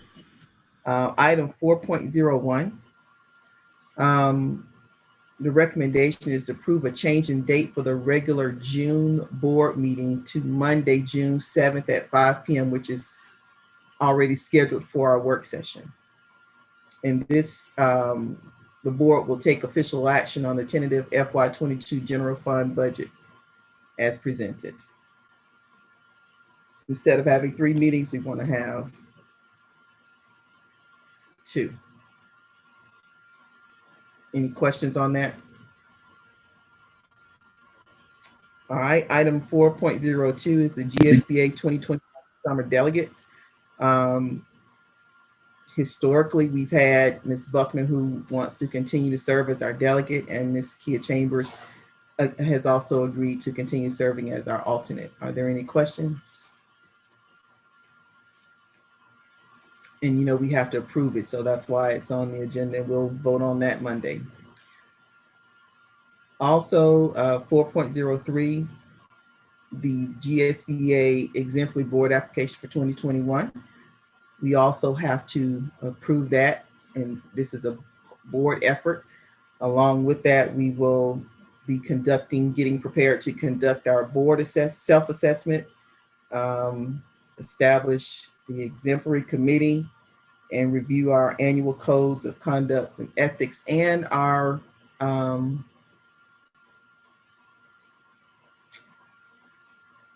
what did we just work on? The way we board interact. norms. Can you hear me now? Board norms. All right. Board. Governance. It's the annual time to do update our student handbook, and to do that we need to get approval from the board. I think the administration has done a remarkable job of pointing out the changes. They're not that many. It is, however, a 50-page document, and so we need to take a look at it and decide if there are any questions that need to be addressed to Dr. Angela Student, board or whoever. I'll be happy to take questions. If not, then next Monday night we'll vote on it, and then it sits on the board table for a month, and then next month in June we will affirm it. That's all I have, Madam. Thank you, Dr. Sly. Are there any questions? We did have Mr. Scott available if anybody had any questions about the substantive changes. Yeah. Good evening, Kevin Scott, Director of Student Services. I'll be quick. I appreciate Dr. Sly stating what he had. He is very correct about our major changes is basically dealing with the COVID and virtual learning. So once you look into the attachment that you do have of the red lines and the regular clean version, it'll have a lot of the changes based on just updating language, the COVID-19, and also the virtual learning processes that'll be going on, because we do not know where we're going to be at next year with this. And also we wanted to put in there in that handbook that you will see based on state of emergencies, just in case it could be COVID today. We don't know what it could be another day, but we want to put stuff in there and be proactive instead of reactive. So I appreciate you, Dr. Sly, for your statements you make, because that is absolutely correct. Any questions that you may have for me? Yes. Are there any questions? Ms. Buckner, you're on mute. Thank you. I just noticed that. Thank you, Mrs. Chambers. I have a question about two things. The first one is in the handbook, we've listed all the various type of offenses, which may not. So we don't put them in some kind of levels anymore, because they were like numbered at one time. At one time, they were like a level 1 offense and a level 2 and a level 3. But I noticed that we just had them listed like, I don't even know if there was any particular order in which they were listed. Right. From what we've had for several years, we've always had it right now without the levels. Okay. So I just not have, that's what I was asking. So Right. We don't do the levels anymore. Right. And then another thing, because that wasn't in red anyway, but I still want to make sure I get that. And then one other thing was the when it talked about out of school suspensions and the in school suspension, and I noticed that in school suspension could be 10 days. Now, if somebody is in a school suspension, and I know technically the teacher's supposed to provide the work and all that, but I just wanted to note when a child is in, what an offense that a child could be in there for 10 days? Is that what? Well, a lot of times what we can have is, and our principals have done an excellent job of preventing the 10 days of in-school suspension, even of out-of-school suspensions. Because if there's a 10-day suspension, it could be because we're waiting on a tribunal process hearing that could be going on with that individual. And so they need to be at a specific location out of the area of other students. That's mostly why our principals might do a 10-day in-school suspension, which I really appreciate them doing instead of the out of school, because our children need to be in the schools. Right. Okay. I was just trying to figure out what in the world required, because I just know in school, if you're 10 days out of classroom, you can get really behind. Exactly. All right. Thank you. No further questions. Thank you, Dr. Lewis and board. All right. Kevin. Yes, sir. Mr. Scott. All right, Ms. Chambers, Property Committee. Okay, next up is the Property Committee 6.01. This is a MOU between the Muskogee County School District and the Georgia School of the Deaf. This is to sell 30 buses. Any questions about that? Hearing none, I'll move on to 6.02, which is the museum report. I won't read it to you, but it is attached. And 6.0, any questions about that before I move on to 6.03? Okay, hearing none, 6.03 is the library report, and it is attached as well. That concludes the Property Committee, and I'll turn it back over to you, Madam Chair. Thank you, Ms. Chambers. Next, Ms. Jackson, Personnel Committee.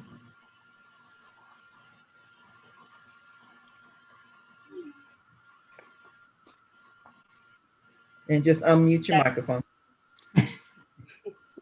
Sorry, Madam Chair. Okay, 7.01, appointment of Chief Financial Officer. And we have Ms. Bloodworth, who has been working in the accounting profession since 1999. Ms. Bloodworth began her career with Muskogee County School District as Director of Accounting in 2009. During her tenure with Muskogee County School District, she served in multiple leadership roles to include Director of Accounting, Senior Director of Physical Management, Senior Director of Accounting, and Interim Chief Financial Officer. As dictated by the policy BBA, the Board of Education will appoint a Chief Financial Officer to serve as treasurer, in the opinion of the board, to protect as fully as possible fund and property of the board. Are there any questions? I have a comment. I just wanted to say that as finance chair over the last, I guess, year and a half that I've been working with Ms. Bloodworth, it has been just a joy to work with her. She's been incredibly responsive and has a work ethic that is something to be very proud of. And I just wanted to say that I've really, really enjoyed working with her, and I was glad to see her rise to this recommendation. Thank you, Ms. William. I was really excited about this as well. Any other comments? I do. I'd like to know if any other, if this position was advertised, and firstly, was it advertised? Yes. Okay. And how many applicants there were? And I didn't see that attached. Maybe I missed it. Did I miss that? Is that attached, or did I miss it? No, it's just her, just the description and her resume. Okay. That's attached. Yeah, so I want to see how many people were, how many people applied, and how many, if we had other Muskogee County applicants, or if we had outer county applicants. So Ms. Sorry, Arlesa Castillo. We did have, we had the posting open for, I believe since June, and we left it open through maybe September, towards the end of September. Yeah. 3 rounds of interviews. Yeah. Absolutely. It had about 13 applicants in total. Ms. Bloodworth was the only internal candidate that had applied at the time. And overall, we had a lot of external applicants that came through. Overall, we interviewed 2 external people that came through all of the rounds. We had 3 round interviews. The first round included directors and principals and assistant principals. And then second round included cabinet members and other extended cabinet members as well. And then the final rounds was with Dr. Lewis and other members of the cabinet, as well as a superintendent from another district that also served as a superintendent. So we tried our best to include as many people through the district as possible for it. But I will definitely send over to the board the poll. I apologize for not having that included. I already put together the statistics for the posting, and I'll send that to you over before the end of the meeting today. Okay, so it was open from June of what year to June of 2020 to September of 2020. So it was open for June, July, August, 3 months. Yes, ma'am. A little closer to 4, but it's usually only open for about 2 weeks. It was more so because there weren't a lot of people applying at the time, so that's why we left it open that long. Okay, so that was several months back. So we did not reopen from, so after September, you got September, October, November, December, January, February, March, April, 7 months. We did not advertise it again. We did refresh postings that were open. Indeed, had a refresh on it. We posted on 7 different sites. I can't remember the sites off the top of my head right now, but I'll send it over to you all before the end of this meeting. Okay, just send it to us. Okay, thank you. Absolutely. So just for further clarification, had we started interviewing or something, the reason why there was no additional opportunity for applicants after September 2020? Had we started a process? Yes, we had started interview in September, October, and November, and then we went out in December for the winter break. And when we came back, the second round and third round interviews were set up as fast as they could be because of everybody's availability. And for each round, did you have different people, like the people who were making the in the selection process?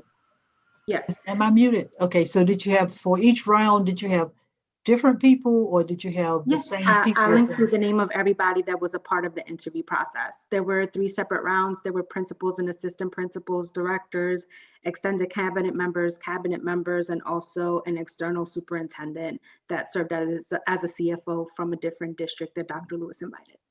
Okay. Question. Ms. Castillo. So I understand there were 3 rounds, but are we saying we only interviewed 2 people? No, ma'am. We interviewed several people, but not everybody got through all of the rounds because of their scores. So we created a rubric.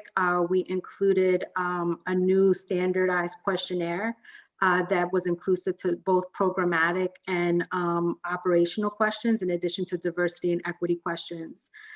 We also asked them to provide their experience with the districts that they've been in. And we did have a candidate from outside of the United States, from Canada, that was interested, that made it to final round as well. So we did interview, for the most part, all of the folks that met the requirement, but not everybody made it to round 2 or round 3. Okay, and you're gonna send us the stats and then the people who served on the committee and things of that nature? I think asking, I know twice I asked when we were going to hire another CFO, and I was told at the time we just were not advertising it, so I didn't realize even that it had been advertised, and when it was advertised, it just sort of went right by me. But the information would be helpful.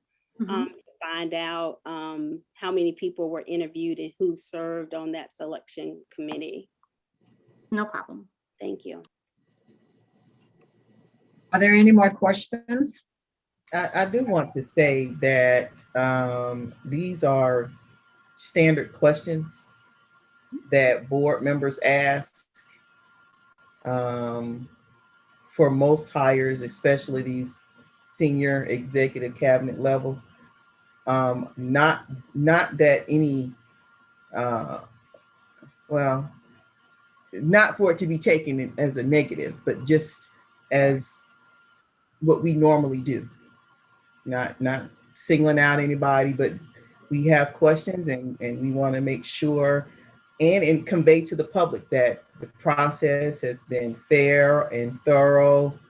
And so we're going to ask these questions pretty routinely. I want to second what Ms. Pat Williams has had to say, that this is an absolutely reliable process that has been followed, and the lady that is going to be picked is wonderful. Thank you. And also, because of what Mrs. Green said, if that information had been attached, I probably would not have had any questions. You know, if it was attached to the, routine. It was that it was not there. You know, why is it not there? But anyway, so that's but you're pretty routine, Ms. Buckner. You ask those same questions about the number of applicants and the outside applicants. Right. Mm-hmm. Absolutely. My apologies. I will definitely be sending it over shortly. Thank you. Thank you. Thank you. Are there any more questions? Hearing none, we will move on to 7.02, which is the personnel report. There's 3 attachments. Are there any questions? Hearing none, back to you, Madam Chair. Thank you, Ms. Jackson. Next is the construction committee. Item 8.01 is a contract award for the replacement elementary school. Ms. Green, if I may. At Dawson. Yes. Dave Goldberg, Chief of Operations and Facilities. Go ahead. First of all, for clarity, on item 6.01, there's only one bus going to the school of the depth, not all 36 of them. So I just want to clarify that for the board. So yeah, the construction team has been very, very busy. We've been working with architects and general contractors and principals and teachers and our colleagues from other departments within the district to plan all these projects. I will say before I go over all these projects, we have been working with our finance department. We have been working out of the 2015 and the 2020 SPLOST and working with the DOE to match all those monies up and the cash flow up so we can pull off all these projects. So as we go forward, you can see we've been quite busy. So the first one is the contract award for the replacement elementary school. This is for the school replacement of Dawson and St. Mary's. The total grand price of that is $25 million. Any questions on that one? All right, thank you very much. The next item is the amended contract for the Columbus Museum. That's 8.02. Yes, ma'am. That is another contract for Perkins and Will, an extension of that. The Columbus Museum has been working on this project for a while, and they're just asking for this amendment to the contract. Are there any questions? The middle school athletic field upgrades is item 8.03. Yes, ma'am. This is for the athletic projects for Baker, East Columbus, Rothschild Middle Schools, total of $998,000. Are there any questions? 8.04 is the Jordan College and Career Academy contract award. Yes, ma'am. This is an award contract to Heck Shaw and Pound Construction. This is the $3 million from the 2020 SPLOST can be added to the $3 million that we already have for the grant for that project. And then 8.05 is also at Jordan. It is. That is for additional renovations and safety and security issues that we also are going to provide during this construction project at Jordan. Any questions about the Jordan High School or College and Career Academy projects? 8.06 is the renovations at Matthews. Yes, ma'am. This is for the 4 classroom addition at Matthews and the other renovations and security and issues that we're going to take care of at Matthews. Any questions there? 8.07 is the contract award for Forest Road Elementary School.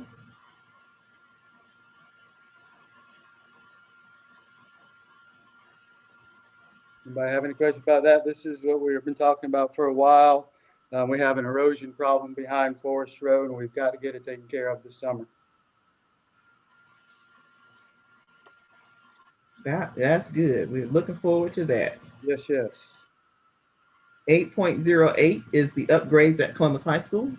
This is the Columbus High School project. The exterior of Columbus High School as named in the splosh, and the renovation and safety and security issues that we are going to address like we are at every school as we're there doing construction projects.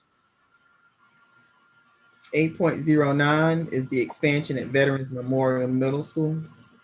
This is for the expansion of the band room at Veterans Middle, along with renovation and safety and security issues.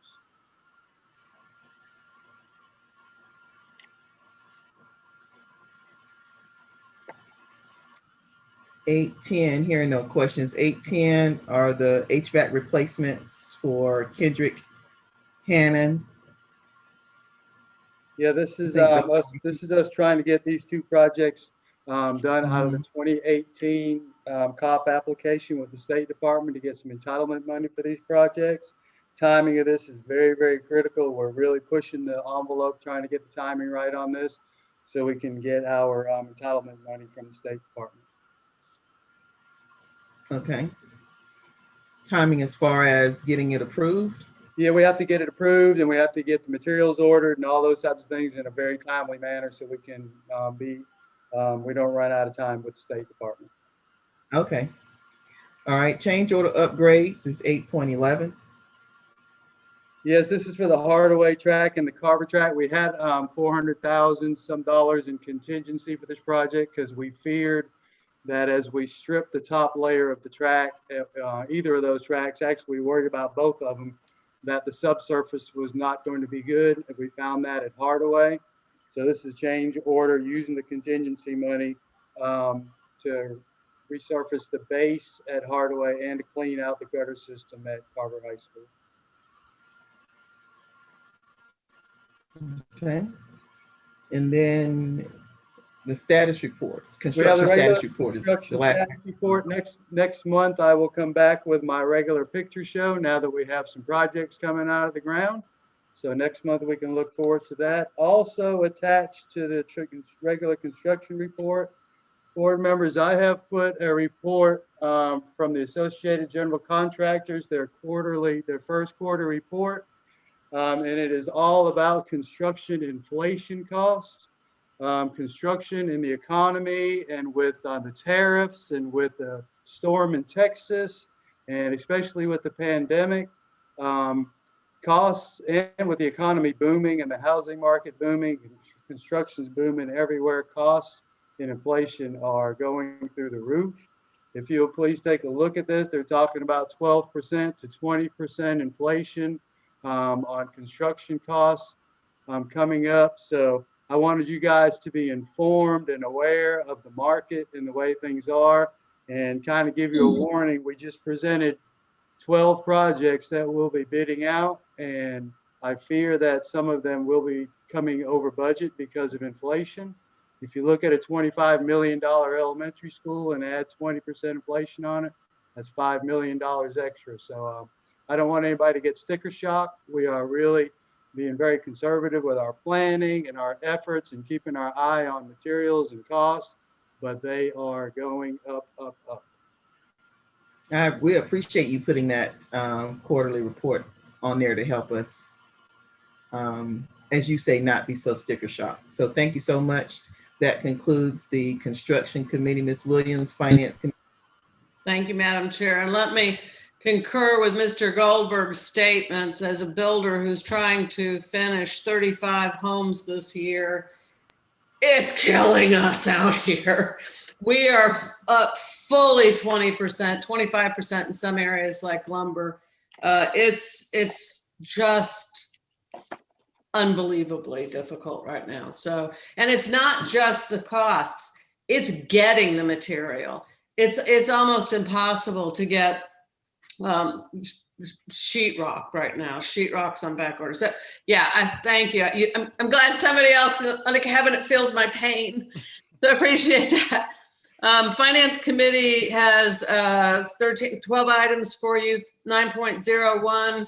I also would be remiss if I didn't say, in conjunction with 9.01, everything you just heard from Mr. Goldberg, thank you to the citizens of our community for your SPLOST dollars, for your votes to support public education. 9.01 is a joy to report, and I'm going to read it as it's written because it's important to be accurate, if I can get to it.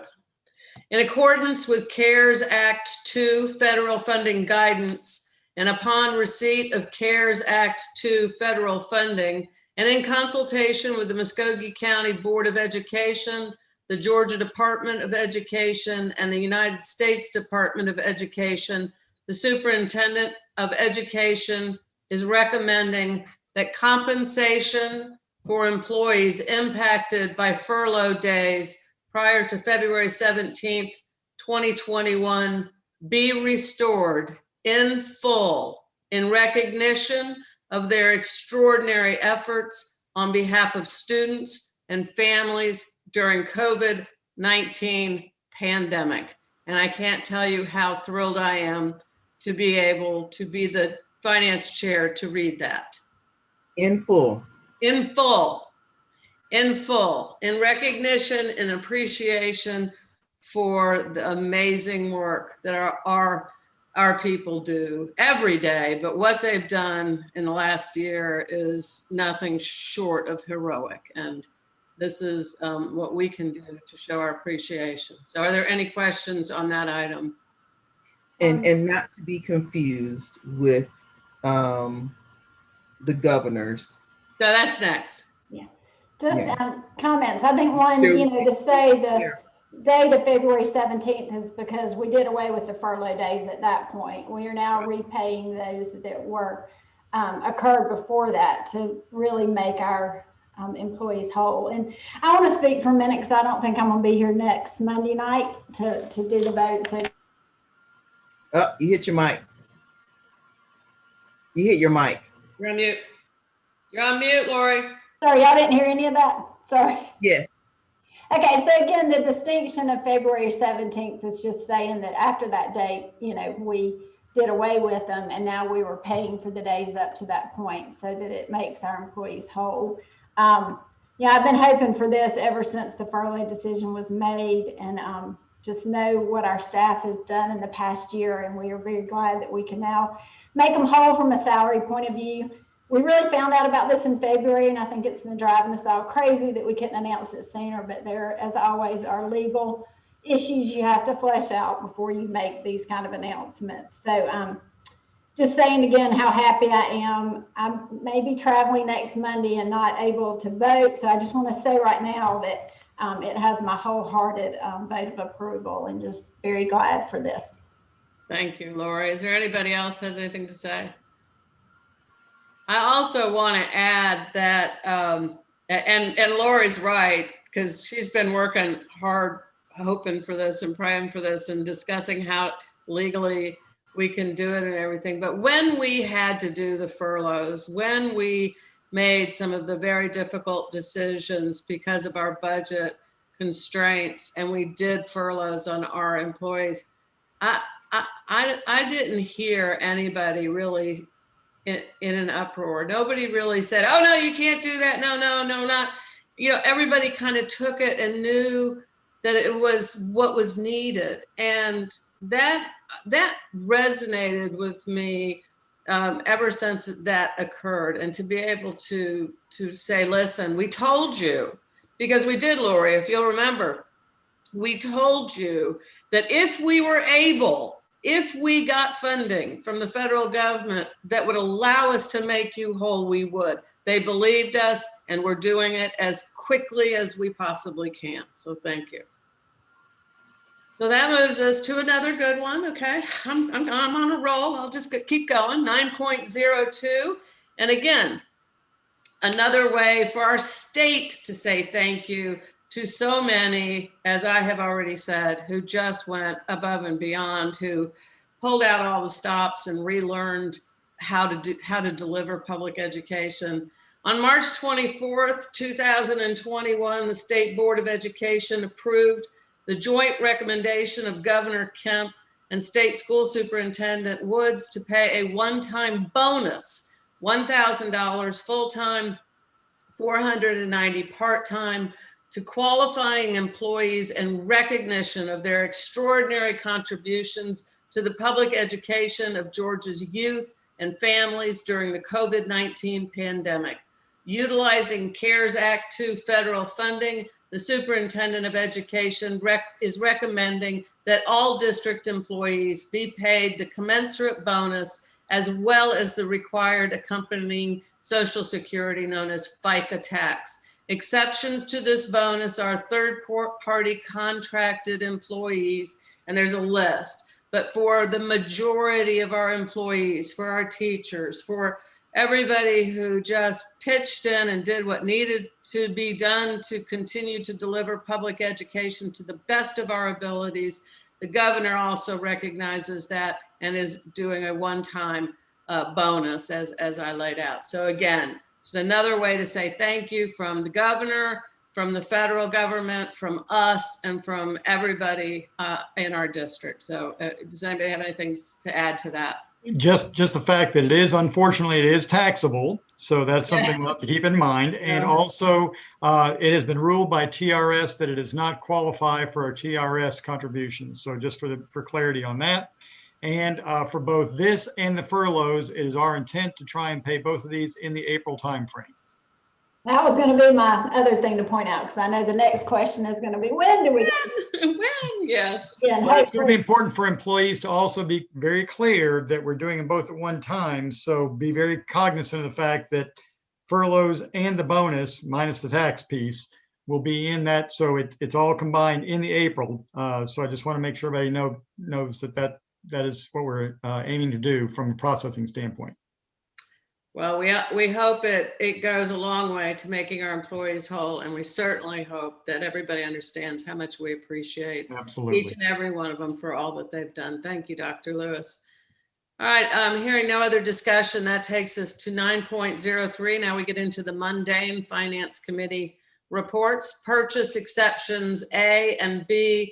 Superintendent recommends for textbooks, film slides, etc. 5 items before you for science classes, school improvement, digital learning, a subscription to Savannah software, and into reading adoption, which you heard a presentation earlier about. Are there any questions on any of those 5 items? Hearing and seeing none, that takes us to purchase exception E. There are 2 items for your approval for purchases of like equipment, materials, supplies, and services as previously approved. One is for Lakeshore Learning Materials from our federal funds, and the other is for the Scholastic Learning Materials for the summer program. Are there any questions on either of those before you? Seeing and hearing none, that takes us to purchase exception F. You have 10 items before you that are being purchased from existing competitively bid contracts from state or federal government. These are competitively bid outside the district, but still competitively bid, to include radios, school buses, the all-in-one classroom for St. Mary's, eSPLOS materials for various classrooms, and furniture. Are there any questions on any of those 10 items before you? Hearing none, excuse me. That takes us to purchase exception G. You have two items before you for professional services. One is for the Columbus Basketball Office Official Association, and the other is for the Stop Arm Camera Program. Are there any questions on either of those items? Hearing and seeing none, that takes us to our sole source and volatile purchases, your monthly items for oil. What did I see? I saw, the smart mouth equipment and automotive program at Carver, graduation ceremonies, which are going to be in person, albeit smaller and socially distanced with masks, but still in person, yay. Does anybody have any questions on those 5 items before you? Hearing and seeing none, that takes us to 9.08. You have 5 items under purchase order increases to include professional staffing, propane-powered buses, the library system, and cellular service. Are there any questions on those 5 items before you? Hearing and seeing none, that takes us to 9.09. You have 4 items before you for competitively bid contracts. One is for the school music instruments, a freezer at Shaw High, the network infrastructure, and the bond underwriting services. Does anybody have any comments or questions on those?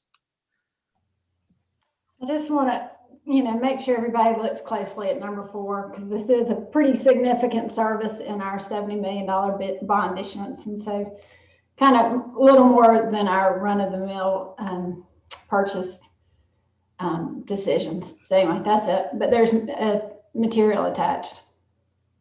And there is a process that competitively bid purchases go through. Sometimes I happen to agree with others that on larger, more complex bids, that perhaps the same process as we use for a freezer at Shaw should be expanded a little bit, just to ensure not only transparency and accountability, but some form of attention given to complexity and to local participation and how that might benefit the district. So thank you for that. Any other questions? Well, and very well said, Ms. Williams. You're always very good at putting it better than I can at times. So yes. I happen to agree with that. That takes us to 9.10, new budgets, 2 items, one for Fox Elementary for the Mill District grant. That is, if I'm not mistaken, and Dr. Lewis, correct me if I'm wrong, that is funding that comes in from the Mill District to serve to pay payroll for certain positions that they support. Is that right, Ms. Bloodworth? That is correct. All right, thank you. I think that's important to recognize. This is a public-private partnership that literally brings in hundreds of thousands of dollars to support special positions at Fox to help their advancing their mission. And then the second is under Division of Teaching and Learning, CTAE carryover grant and Title II Part A funding for AP teacher training placement. Any questions on those?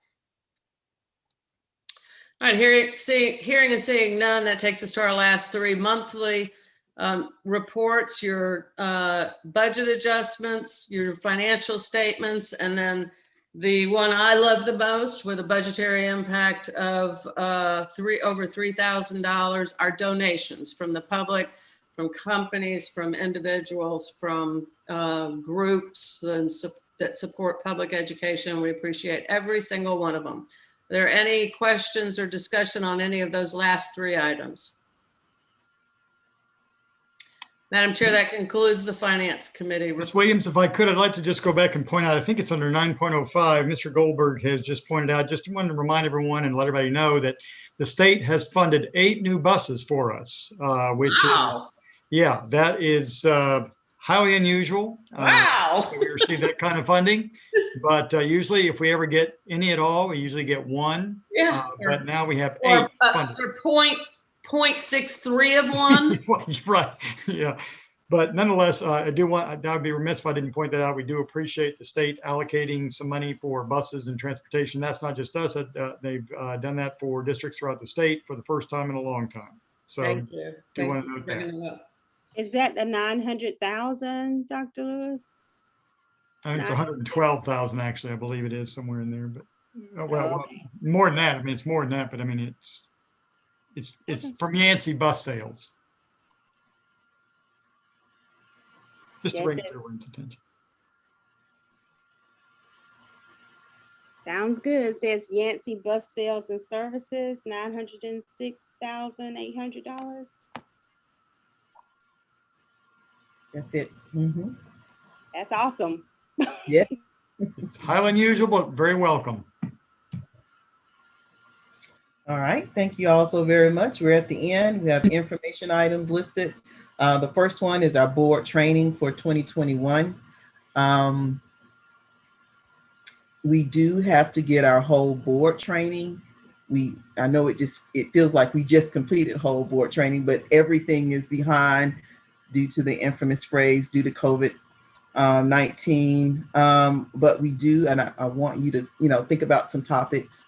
In order for us to be eligible for the exemplary board status, we do have to have 3 additional hours above the 9 that we're required to have. So let's make sure that we take advantage of all the training opportunities to get those credit hours if we're not attending the conference. Do we have any requests or information that board members would like or need? You always can refer those directly to the superintendent. If you do, for our May board meeting, work session and board meeting.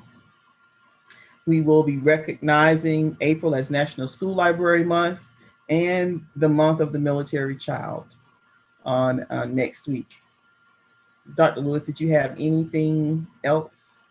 Just that with the funding we received from the federal government in terms of stimulus funding, as I mentioned earlier, it's providing, just to give everybody a little bit of an overview of that, at this point, it is to be spent through the year 2023. So we have basically 2 to 3 years to spend that there with the possibility of an additional years of extension. Don't know if that's going to be the case, but a minimum of 20% by federal guidelines must be spent on learning loss. We will be exceeding that by a great deal in terms of working in our summer programming, providing additional teachers and paras to the extent that we can with that additional funding to try and do 2 things. One is to try and reduce the student-teacher ratio in our schools going forward, but also to have those people on hand for when we have vacancies as they occur during the course of the year as part of our plan.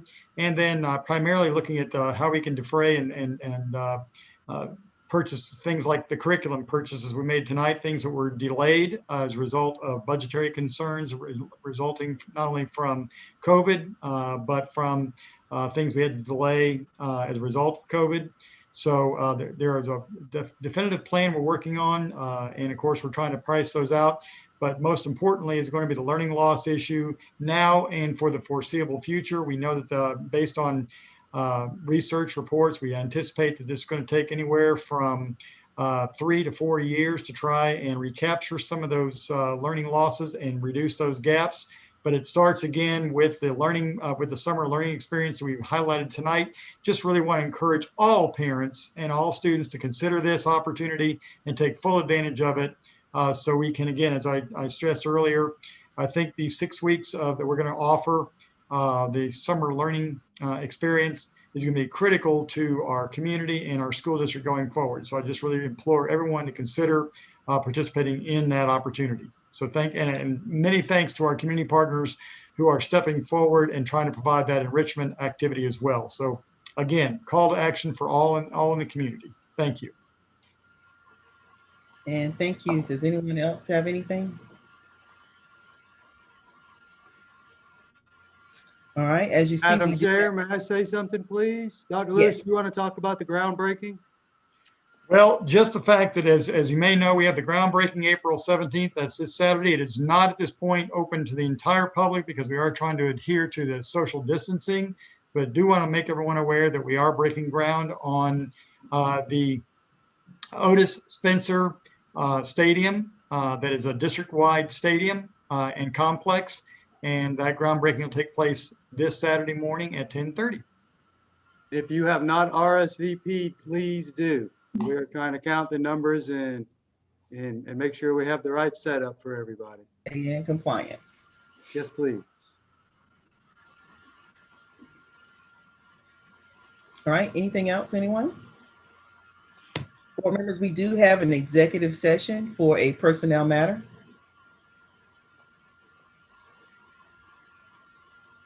Need a motion. So moved. Second. All right, motion by Ms.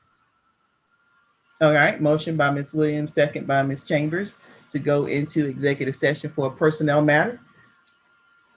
So thank you all for attending the meeting. We will turn off our video and mute and come back after the conclusion.